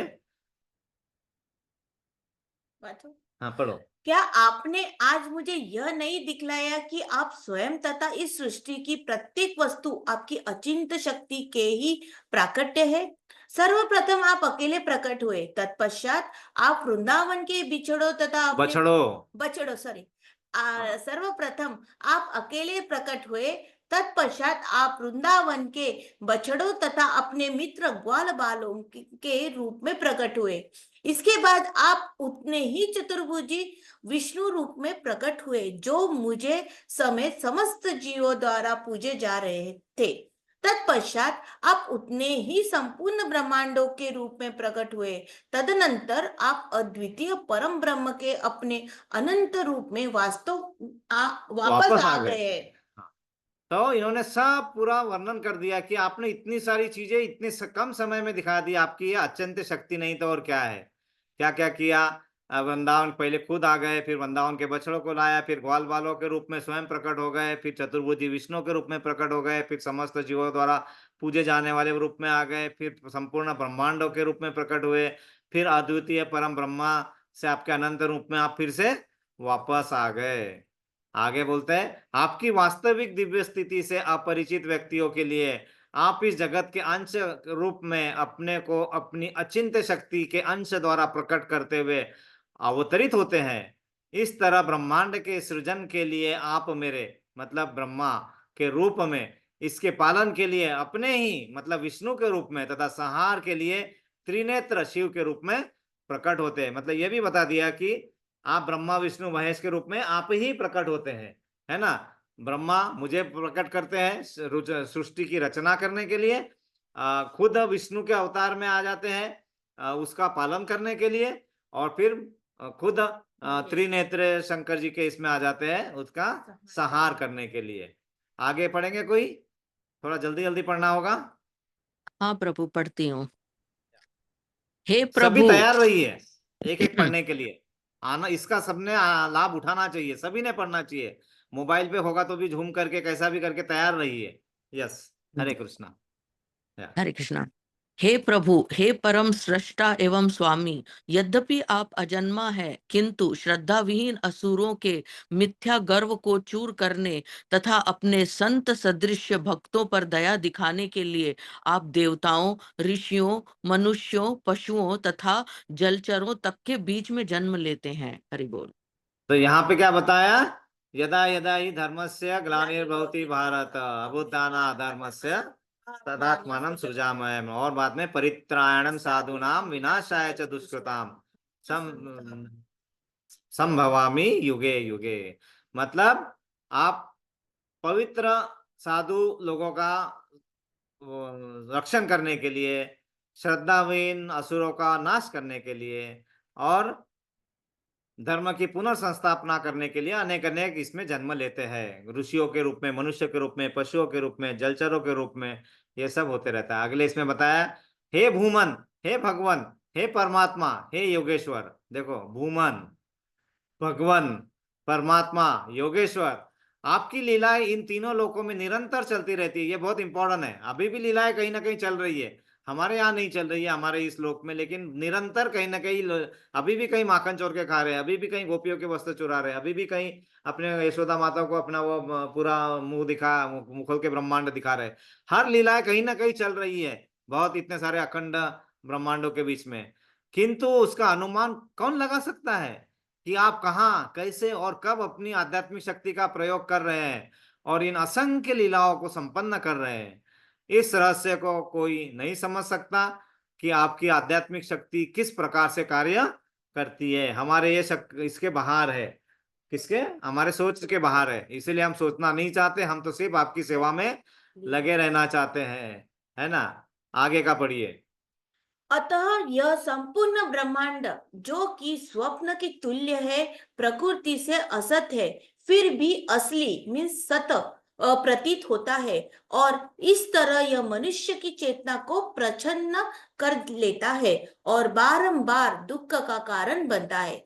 यह ब्रह्मांड सत्य इसलिए लगता है क्योंकि यह आपके उद्भुत माया की शक्ति द्वारा प्रकट किया जाता है, जिनके असंख्य दिव्य रूप शाश्वत सुख तथा ज्ञान से पूर्ण है। बहुत सुंदर बताया कि ये असत्य जगह है लेकिन फिर भी सत्य लगता है, सत्य लगता है, क्योंकि ये आपकी ही अपरा शक्ति माया के द्वारा उत्पन्न है, उसके द्वारा है। तो जब आपसे पूरा निर्मित है, इसीलिए ये असत होने के बाद भी सत्य ही लगता है ना। नकली होने के बाद भी असली का अनुभव देता है। चांदी के ऊपर सोने का पॉलिश लगाया तो भी सोने जैसा लगता है ना, और सोना ही बन जाता है। अगर आपने यहाँ स्पर्श कर लिया तो सोना ही बन जाएगा, लेकिन सिर्फ आपके दृष्टि डालने से ही ये इतना सब सत्य जैसा दर्शित होता है। आगे पढ़िए, कोई पढ़ रहा है तैयार होके? जी प्रभु जी, मैं पढ़ हाँ, दूं। पढ़िए पढ़िए पढ़िए। आप ही परमात्मा आदि पूर्ण पुरुषोत्तम भगवान परम सत्य स्वयं प्रकट अनंत तथा अनादि हैं। आप शाश्वत तथा अच्युत पूर्ण अद्वितीय तथा समस्त भौतिक उपाधियों से मुक्त हैं। न तो आपके सुख को रोका जा सकता है, न ही आपका भौतिक कल्मश से कोई नाता है। आप विनाश रहित और अमृत हैं। हरे कितने सारे विशेषताएं विश्लेषण यहाँ पे आ गए। आप ही परमात्मा, आप ही पुरुषोत्तम भगवान, आप ही परम सत्य स्वयं प्रकट अनंत अनादि शाश्वत अच्युत पूर्ण अद्वितीय समस्त भौतिक उपाधियों से युक्त, और आप में कोई कल्मश नहीं हो सकता है, विनाश रहित और अमृत है। तो इतने सारे विशेषताएं भगवान की ब्रह्मा जी अपनी स्तुति में गा रहे हैं। आगे पढ़िए, पढ़ते जाइए। आगे कोई पढ़ेगा? मैं पढ़ूं? हाँ, यस जिन्होंने सूर्य जैसे आध्यात्मिक गुरु से ज्ञान की स्पष्ट सृष्टि प्राप्त कर ली है, वे आपको समस्त आत्माओं की आत्मा तथा हर एक परमात्मा के रूप में देख सकते हैं। इस तरह आपको आदि पुरुष स्वरूप समझकर वे माया रूपी भव सागर को पार कर सकते हैं। हाँ, तो भगवान क्या बताते हैं अध्याय 15 में कि जो भी ज्ञान के माध्यम से मुझे इस सब सृष्टि के कर्ता मानते हैं, जिन्होंने आध्यात्मिक गुरु से स्पष्ट दृष्टि प्राप्त कर ली है, जैसे वो जब तक दृष्टि नहीं होगी हम भगवान को समझ नहीं पाते हैं, वही आत्माएं मुझे परमात्मा के रूप में देख सकती है, और तभी वो मुझे अपने को परम पुरुष सबके कार्य के कर्ता मान के फिर इस भवसागर से पार कर सकते हैं। तो हमें सिर्फ क्या करना है, अपने आप को अपने प्रेम भक्ति के माध्यम से उनके सानिध्य में रहना है और अपने कार्यों को भगवान को केंद्र में रख के करते जाना है। तो हमें कोई भी कार्य हमें इस भवसागर में लटका के रखने के लिए बाध्य नहीं कर सकता है। वही बताते हैं यहाँ पे भगवान फिर से, है ना। बहुत अच्छा असला है। आगे वाला है, कोई पढ़ रहा है आगे? मैं पढ़ लूं, कंटिन्यू करो। Yes yes. जिस व्यक्ति को रस्सी से सर्प का भ्रम हो जाता है, वह भयभीत हो उठता है, किंतु यह अनुभव करने पर कि तथाकथित सर्प तो था ही नहीं, वह अपना भय त्याग देता है। इसी प्रकार जो लोग आपको समस्त आत्माओं जीवों के परमात्मा के रूप में नहीं पहचान पाते, उनके लिए विस्तृत मायामय संसार उत्पन्न होता है, किंतु आपका ज्ञान होने पर वह तुरंत दूर हो जाता है। हरि बोल। तो वही बताया यहाँ पे कि जैसे अगर एक रस्सी है, रस्सी को सांप समझ के भ्रम में उससे डर जाता है, जब उसे लेकिन सच्चाई का पता चलता है कि अरे सर ये तो रस्सी थी, तो उसका भय दूर हो जाता है। उसी प्रकार हमारे जो अंधकार जो है, माया रूपी अंधकार में हम फंसे हुए हैं, इसीलिए हमें क्या होता है, ये भय उत्पन्न होता है। लेकिन जब हमें अंधकार से बाहर आ जाएंगे, तो कैसे अंधकार से बाहर आने के लिए क्या करना है? प्रकाश चाहिए, ज्ञान का प्रकाश चाहिए। और वो ज्ञान के प्रकाश जैसे भी हमें आत्मा साक्षात्कार होता है, तो फिर वो अंधकार अपने आप भाग जाता है, छूमंतर हो जाता है, और फिर हमें कोई भी भय, मृत्यु का भी भय और कोई भी भय हमें डरा नहीं सकता है। सब भय हमारे जिंदगी से दूर हो जाते हैं, है ना। जैसे हमने बताया ना, भय, फियर का स्पेलिंग होता है FEAR, forget everything and run away, सब कुछ छोड़ो और भागो। लेकिन जब हमारे पास ये ज्ञान रूपी टास्क से वो दूर हो जाता है, तो हम बोलते हैं फेस एवरीथिंग एंड राइज, मतलब सब कुछ का सामना करो और अपने आप को आगे बढ़ाओ, है ना। आगे पढ़ो। भव बंधन तथा मोक्ष दोनों ही अज्ञान की अभिव्यक्तियां है। सच्चे ज्ञान की सीमा के बाहर होने के कारण इन दोनों का अस्तित्व मिट जाता है। जब मनुष्य ठीक से यह समझ लेता है कि शुद्ध आत्मा पदार्थ से भिन्न है और सदैव पूर्णतया चेतन है, उस समय बंधन तथा मोक्ष का कोई महत्व नहीं रहता। जिस तरह सूर्य के परिप्रेक्ष्य में दिन तथा रात का कोई महत्व नहीं होता। हरे कृष्णा। वंदना माता जी, आपके प्रश्न का आंसर आ गया यहाँ पे फिर से, है ना, है ना, हाँ हाँ है ना, पूरा वैसा ही देखिए, है ना। क्योंकि ये जो चेतना है, हमें जो हम जो अपने आप को इस चेतना को ये नहीं मानते कि वो चेतना जो जिसका कभी नष्ट नहीं हो सकता है, जो चेतना, क्योंकि क्या बोलते हैं, नैनम चंदन छिंदंती शस्त्राणी नैनम दयति पावक न पावक चैनम न क्लेदयन्त्यापो चैनम न शोषयति न शोषयति मारुत मारुत। मतलब ना आत्मा को काटा जा सकता है, ना जलाया जा सकता है, ना सुखाया जा सकता है, ना डुबाया जा सकता है। वो संपूर्ण पूर्णतः चेतन है, मतलब वो अनित्य है ना, हमेशा, सॉरी, नित्य है, वो नित्य नित्य है, है।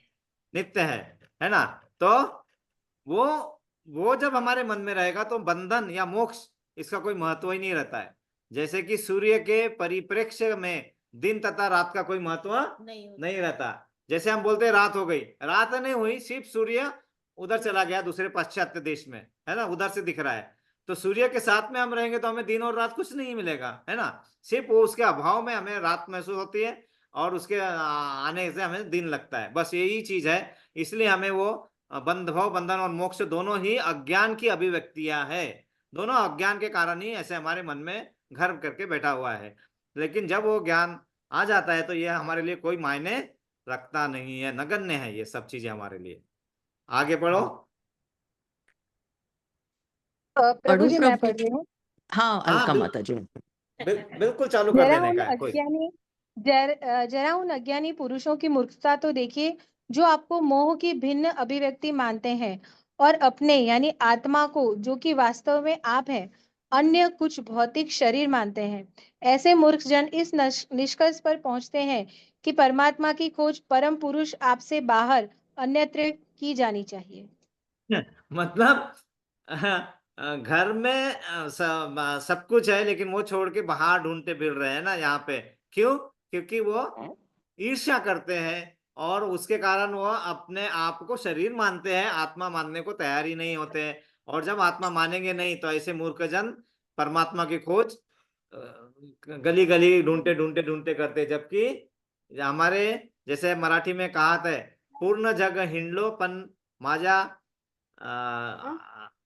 मागच्या अंगणामध्ये असलेला एका दव बिंदू मध्ये पूर्ण जग समावून घेण्याची शक्ती असते, ते मी विसरलो। मतलब मेरे आंगन में, पीछे आंगन में एक ओस का कण होता है, ओस के कण में पूरा जग परिवर्तित करने की शक्ति है।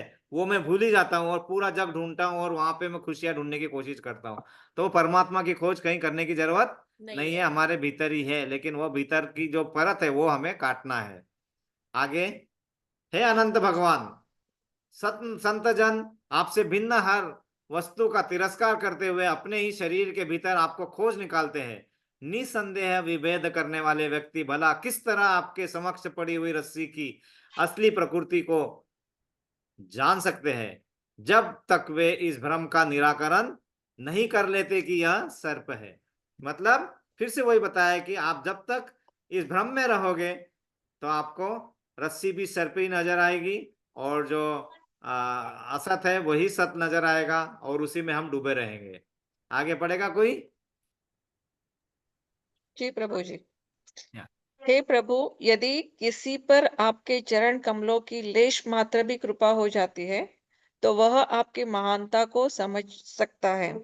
किंतु जो लोग भगवान को समझने के लिए चिंतन करते हैं, वे अनेक वर्षों तक वेदों का अध्ययन करते रहने पर भी आपको जान नहीं पाते। हरि बोल। कहने का मतलब ऐसा है, पोथी पढ़ पढ़ जगमुआ पंडित भयानक होए, ढाई आकर प्रेम का पढ़े सो पंडित होए। कितने भी वेद पुराण पढ़ लो, कुछ होने वाला नहीं है। अतः हे प्रभु, मेरी प्रार्थना है कि मैं इतना भाग्यशाली बन सकूं कि इसी जीवन में ब्रह्मा के रूप में या दूसरे जीवन में जहां कहीं भी जन्म लूं, मेरी गणना आपके भक्तों में हो। मैं प्रार्थना करना चाहूं कि चाहे पशु योनि में ही हो, मैं जहां भी हूं आपके चरण कमलों की भक्ति में लग सकूं, है ना। तो हमें क्या करना है, सिर्फ आपके भक्ति में लगना है। ए बार क्या शांतरा हरे कृष्णा। हाँ, तो आगे का है, आगे पढ़िए कोई। तो क्या बोला कि हमें सिर्फ आपके चरण कमलों में भक्ति में रहना है, बस हमें और कुछ नहीं चाहिए। आगे पढ़ो। हे हे सर्वशक्ति डबल शक्ति आ गई, टकरा गई शक्ति तीन शक्ति, त्रिशक्ति आ गई। चलो पढ़ो पढ़ो। हे सर्वशक्तिमान भगवान, वृंदावन की गौवे की गौवे तथा स्त्रियां कितनी भी भाग्यशालिनी है, जिनके बछड़े तथा पुत्र बनकर आपके परम प्रसन्नता पूर्वक एवं संतोष पूर्वक उनके स्तनपान का अमृत पिया है। अनंत काल से अब तक संपन्न किए गए सारे वैदिक यज्ञों से भी आपको उतना संतोष नहीं हुआ होगा। हरे कृष्णा। कुछ कुछ चीजें यहाँ पे क्या बताया कि वो वृंदावन की गौवे तथा स्त्रियां कितनी भाग्यशाली है, जिसके आपने डायरेक्ट स्तनपान किया वहां पे, तो वो कितनी भाग्यशाली है। वो भाग्यशाली इसलिए है क्योंकि हमें पता है कि रामायण काल में भी वहां पे जो ऋषि मुनि इतने तपस्या करते थे, उन्हें राम भगवान का दर्शन नहीं हो पाया, लेकिन उन्हें वहां ये दिया गया था वरदान कि जब भी भगवान द्वापर युग में आएंगे तब आपको गोपियों के रूप में उनके सानिध्य में आने का मौका मिलेगा। तो ये सब उनका ये बताया कि इतने वो भाग्यशाली है। हमें भी भाग्यशाली बनने का मौका मिल सकता है। आगे बताते हैं, नंद महाराज सारे ग्वाले तथा व्रज भूमि के अन्य सारे निवासी कितने भाग्यशाली है। उनके सौभाग्य की कोई सीमा नहीं है, क्योंकि दिव्य आनंद के स्रोत परम सत्य अर्थात सनातन परम ब्रह्म उनके मित्र बन चुके हैं। तो अभी क्या बता रहे हैं, उनके सौभाग्यशाली होने का वर्णन कर रहे हैं कौन, ब्रह्मा जी, है ना। आगे वृंदावन के एक मिनट, है ना, इसको थोड़ा म्यूट करना होगा। व्हाईट सॉसची पण गरज नाही, नुसतं कांदा टमाट्यावर करतोय तो, पण कांदा टाकायचाच नाहीये। बरं, पण व्हाईट सॉसची गरज नाही।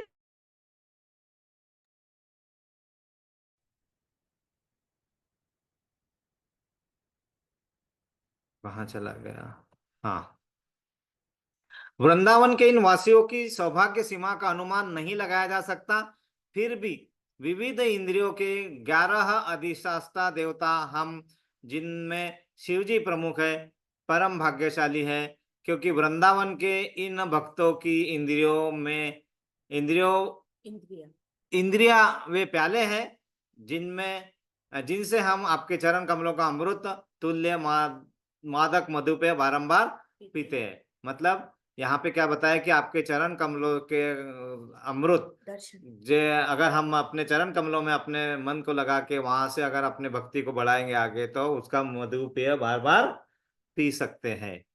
वैसे ये 60 श्लोका का है। मैं यहाँ पे अभी 5 मिनट में यहाँ पे रुकूंगा और आगे बचा हुआ शनिवार को करेंगे हम, है ना।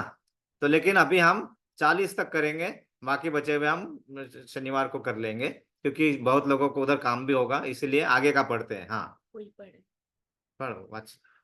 मेरा संभावित परम सौभाग्य यह होगा कि मैं गोकुल के इन वन में जन्म ले सकूं और इसके निवासियों में से ही किसी के भी चरण कमलों से गिरी हुई धूल से अपने सिर का अभिषेक करूं। उनका सारा जीवन सार पूर्ण पुरुषोत्तम भगवान मुकुंद है, जिनके चरण कमलों की धूल की खोज आज भी वैदिक मंत्रों में की जा रही है। तो बताया, मैं क्या बोल रहा है कि मैं गोकुल में जन्म लूं ताकि आपके चरण कमल जो जहां आपके चरण कमल पड़े उनके धूल का अभिषेक मैं कर सकूं, और मैं अपने आप को फिर सौभाग्यशाली समझूंगा। आगे बोलते हैं, मेरा मन मोहग्रस्त हो जाता है जब मैं यह सोचने का प्रयास करता कहाँ भी आपके अतिरिक्त अन्य कोई पुरस्कार फल क्या हो सकता है। आप समस्त वरदानों के साकार रूप है, जिन्हें आप वृंदावन के ग्वाल जाति के निवासियों को प्रदान करते हैं। आपने पहले ही उस पुतना द्वारा भक्त का वेश बनाने के बदले में उसे तथा उसके परिवार वालों को अपने आप को दे डाला है। अतएव वृंदावन के इन भक्तों को देने के लिए आपके पास बचा ही क्या है, जिनके घर, धन, मित्रगण, प्रिय परिजन, शरीर, संतानें तथा प्राण और हृदय सभी केवल आपको समर्पित हो चुके हैं। मतलब वो क्या बता रहे हैं कि आप इतने भक्तों के लिए भक्त वत्सल है कि भक्तों को हर कुछ अपने अपने आप को ही प्रदान कर दिया है। मतलब इससे ज्यादा मैं क्या दूं। भगवान क्या बोलते हैं, मुझे ही मैं समर्पित करता हूं अपने चरण कमलों में। एक बहुत अच्छा यहाँ पे उल्लेख आता है कि भगवान अपने भक्तों के लिए किसी भी स्तर पर जा सकते हैं, अपने किए गए प्रॉमिस को भूल सकते हैं, तोड़ सकते हैं, लेकिन भक्तों के लिए नहीं। तो यहाँ पे वही बताया है कि किस तरह से भगवान भक्त वत्सल है और भगवान उनको पूरे समर्पित है। हम तो समर्पित है उनके चरण कमलों में, भगवान ही उनको सब दे चुके अपना, है ना। आगे पढ़े। हे भगवान कृष्ण, जब तक लोग आपके भक्त नहीं बन जाते तब तक उनकी भौतिक आसक्तियां तथा इच्छाएं चोर बनी रहती है। उनके घर बंदी गृह बने रहते हैं और अपने परिजनों के प्रति उनकी स्नेहपूर्ण भावनाएं पाओ की बेड़िया बनी रहती है। तो क्या बताया है कि जब तब अब लोग आपके भक्त नहीं बनते, उनकी भौतिक आसक्तियां जो है वो इच्छाएं वो चोरी रहेगी। मतलब वो बोलेंगे हमारे को भौतिक आसक्ति नहीं है, इच्छाएं नहीं है, लेकिन वो बना ही रहता है। चोर जैसा होता है ना, मन में चोर। जैसे बिल्ली आंख बंद करके दूध पीती है, उसे लगता है कि कोई देख नहीं रहा है, वैसा हमारा हो जाता है। और ये जो घर जो हमारे हैं ये जेल ही बने रहेंगे हमारे लिए। और हमारे ये जो भावनाएं हैं, ये स्नेहपूर्ण भावनाएं एक परिजनों के लिए जो है वो हमारे पावों की बेड़िया ही बनी रहेगी। जैसे अर्जुन के पावों की बेड़िया बनी थी, वो बोले मैं क्यों लड़ू, ये मेरे परिजन है, ये कम है। लेकिन जब ज्ञान आता है, समझ में आता है, तो ये सब बेड़िया अपने आप कट जाती है। श्लोका नंबर 37। हे स्वामी, यद्यपि भौतिक जगत से आपको कुछ भी लेना देना नहीं रहता, किंतु आप इस धरा पर आकर अपने शरणागत भक्तों के लिए आनंद भाव की विविधताओं को विस्तृत करने के लिए भौतिक जीवन का अनुकरण करते हैं। मतलब किस लिए करते हैं, हमें आनंद भाव की विविधता से विस्तृत पूरा एक पिक्चर दिखाने के लिए अपनी लीलाएं करते रहते हैं आप, लेकिन आपको इससे कुछ लेना देना नहीं है। आगे बढ़ो। कोई ऐसे पढ़े? हाँ, पढ़ेगा कोई ऑनलाइन से? प्रभु जी ऐसे मैं पढ़ लोग लेती हूँ। हाँ, पढ़ लीजिए। ऐसे लोग भी हैं जो यह कहते हैं कि वे कृष्ण के विषय में सब कुछ जानते हैं। वे ऐसा सोचा करें, किंतु जहां तक मेरा संबंध है, मैं इस विषय में कुछ अधिक नहीं कहना चाहता। हे प्रभु, मैं तो इतना ही कहूंगा कि जहां तक आपके ऐश्वर्य की बातें में है, वे मेरे मन, शरीर तथा शब्दों की पहुंच से बाहर है। बिल्कुल, आपने तन मन सही कहा था, शरीर है ना। तो बहुत लोग है ना ऐसा बोलते हैं कि मुझे सब मालूम है, सब मालूम है, सब मिथ्या है, सब गलत है। ब्रह्मा जी खुद बोल रहे हैं कि मैं आपके ऐश्वर्यों को मेरे तन मन शरीर शब्दों के पहुंच से बाहर है ना। लेकिन मैं उसकी गणना भी नहीं करना चाहता हूँ, है ना। एक मराठी में एक होता है ज्ञान, हाँ, हाँ, पुण्याची गणना कोण करी, वो ज्ञानेश्वर। हरि मुखे मना, हरि मुखे मना, पुण्य गणना कौन करी। वो ज्ञानेश्वरी का एक पूरा बहुत अच्छा है श्लोक। पुण्य की गणना कौन करे, कौन कर सकता है। आगे बोलते हैं, हे कृष्ण, अब मैं आपसे विदा लेने की अनुमति के लिए विनीत भाव से अनुरोध करता हूँ। वास्तव में आप सारी वस्तुओं के ज्ञाता तथा दृष्टा है, आप समस्त ब्रह्मांडों के स्वामी हैं। फिर भी मैं आपको एक ब्रह्मांड अर्पित करता हूँ, है ना। क्योंकि मैं ब्रह्मांड, मुझे जो बताया वो ही ब्रह्मांड में आपको फिर से अर्पित करता हूँ। मतलब मेरा पूरा साम्राज्य मैं आपको दे रहा हूँ। और मुझे अपने को एक दान करना होता है, तो हम दान करने के लिए 100 रुपए दूं कि 200 दूं कि 500 दूं कि 1000 दूं, ये सोचते रहते हैं। ब्रह्मा जी क्या बोल रहे हैं, मेरा पूरा ब्रह्मांड में आपको अर्पित करता हूँ। और ये आज का आखिरी श्लोक रहेगा, पढ़ो इसको। हाँ। हे कृष्ण, आप कमल तुल्य वृष्णि कुल को सुख प्रदान करने वाले हैं और पृथ्वी, देवता, ब्राह्मण तथा गौवों से युक्त महासागर को बढ़ाने वाले हैं। आप अधर्म के गहन अंधकार को दूर करते हैं और इस पृथ्वी में प्रकट हुए असुरों का विरोध करते हैं। हे भगवान, जब तक यह ब्रह्मांड बना रहेगा और जब तक सूर्य चमकेगा, मैं आपको सादर नमस्कार करता हुआ रहूंगा। हरि बोल। तो क्या बताया है कि आप कमल तुल्य वृष्णि कुल को सुख प्रदान करने वाले, पृथ्वी, देवता, ब्राह्मण तथा गौ से युक्त महासागर को बढ़ाने वाले, अधर्म के गहन अंधकार को दूर करते हैं और पृथ्वी पे प्रकट हुए असुरों का विरोध करते हैं। भगवान, जब तक ब्रह्मांड बना रहेगा, सूर्य चमकेगा, मैं आपको सादर प्रणाम करता रहूंगा। तो इसीलिए हम हमेशा सादर प्रणाम करते रहे, भगवत भक्ति में लीन रहे, भगवत नाम लेते रहे, नाम रूप गुण लीला और धाम का पूरा मन में आनंद का सागर लहरें उठाता रहे। इसीलिए हम क्या करेंगे, सभी के लिए प्रेयर करेंगे। इसके लिए, इसके पहले किसी को कोई प्लस माइनस जोड़ना घटाना है तो बताइए कुछ। ये ब्रह्मा जी की लीला बहुत सुंदर है, मतलब वे विस्तृत। बाकी बचे 20 लोग हम अगले शनिवार को पहले 20 मिनट में करके आगे का कर्म करेंगे। हरे कृष्णा। तो किसी को हरे कोई जोड़ना कृष्णा। घटाना प्रभु जी, वो श्री कृष्ण बुक है ना, आपके पास है क्या? है। हाँ, उसमें भी ये ब्रह्मा की स्तुति, इसमें तो काफी अच्छे से, बहुत विस्तृत, वो भी बहुत अच्छे से, मतलब पूरे हाँ, रसपूर्ण तरीके से दी है। उसको यस माता अभी जी। हम लोग भागवतम क्लास में, अभी जब से ये पुरुषोत्तम मास चला है, हम अध्याय 15 और कोई भी एक चौराष्टकम या कोई एक अष्टकम करते हैं और कृष्ण बुक पढ़ते हैं।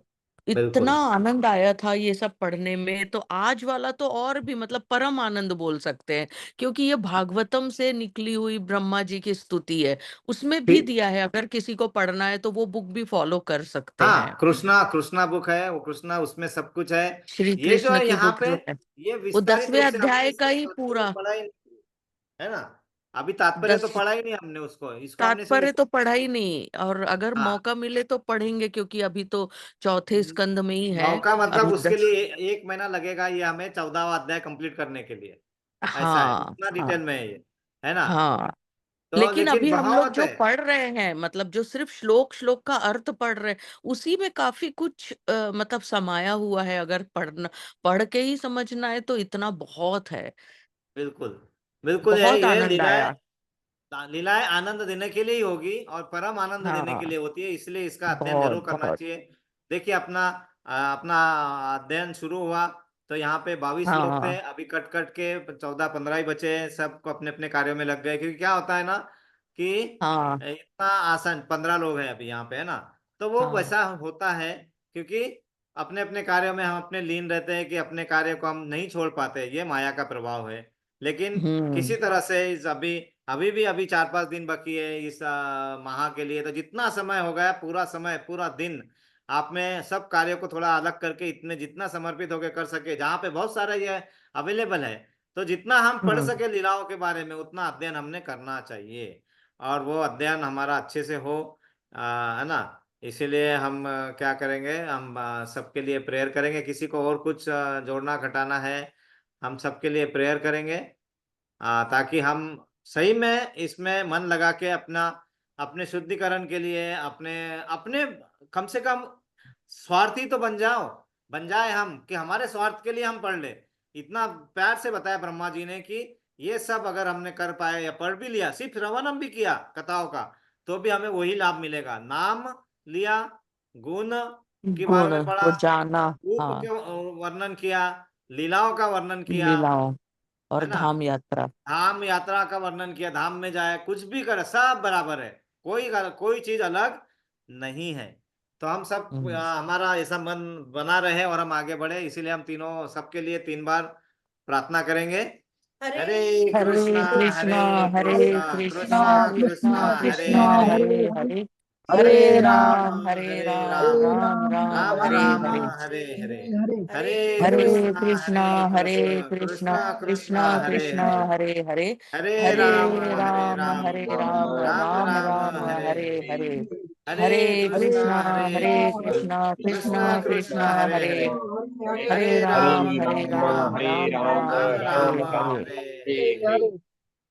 वाञ्छा कल्पतरुभ्यश्च कल्पतरुभ्यश्च कृपा कृपा सिन्धुभ्येव च सिन्धुभ्य च पतितानां पतितानां पावनेभ्यो पावनेभ्यो वैष्णवेभ्यो वैष्णवेभ्यो नमो नमो नमः। नमः। अनंत कोटि वैष्णवंद की जय, जय गुरुदेव की जय, जय श्रील प्रभुपाद की जय, जय ग्रंथराज श्रीमद् भागवतम की जय, जय एकादशी महोत्सव की जय। जय।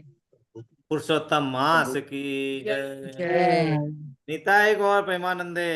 हरे हरि हरि हरि बोल। बोल। सभी एकत्रित भक्तों की जय जयकार हो। हरे हरे कृष्णा। कृष्णा। सभी एकत्रित भक्तों की जय जयकार हो।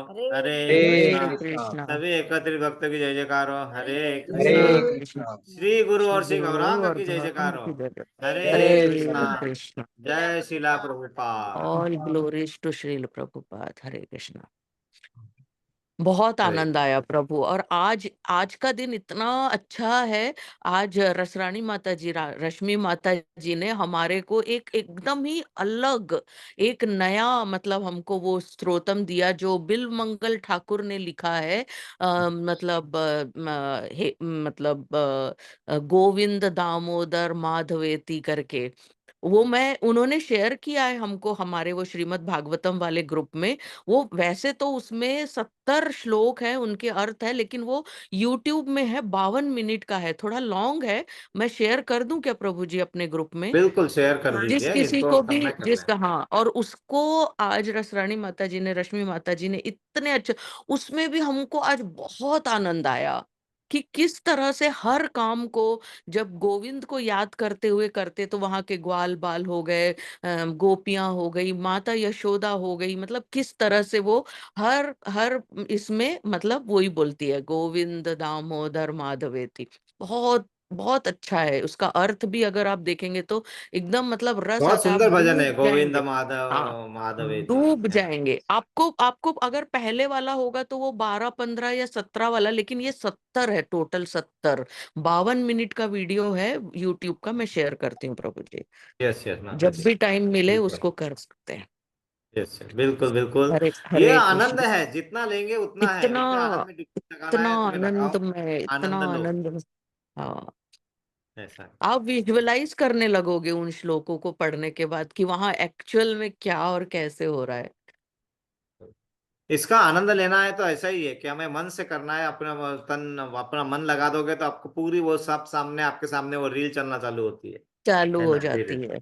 और जब हम वही श्री चीज है। कृष्ण बुक पढ़ते हैं, हम लोग भी मतलब श्री कृष्ण बुक भी पढ़ते हैं, तो उसमें भी जब वो पूरा, जैसे पूरा एक चैप्टर है तो 2 या 3 पेज एक माता जी पढ़ती हैं, फिर दूसरी माता जी, तो वो जब कोई पढ़ रहा होता है हम सिर्फ सुनते हैं, और वो जो आनंद आता है हम पूरा विजुअलाइज करते कि उस वक्त। इसमें ये भी ब्रह्मा जी की स्तुति का भी आया कि पहले उन्होंने ये बताया पहले वाले चैप्टर में कि किस तरह से उन्होंने गायब किया ब्रह्मा जी ने। और चूंकि वो एक क्षण के लिए गायब हुए, यानी कि वो एक दिन था हमारा 24 घंटे, फिर जब वो वापस आए तो उन्होंने देखा कि कैसे एक ग्वाल बाल हाथ में माखन और दही चावल लेके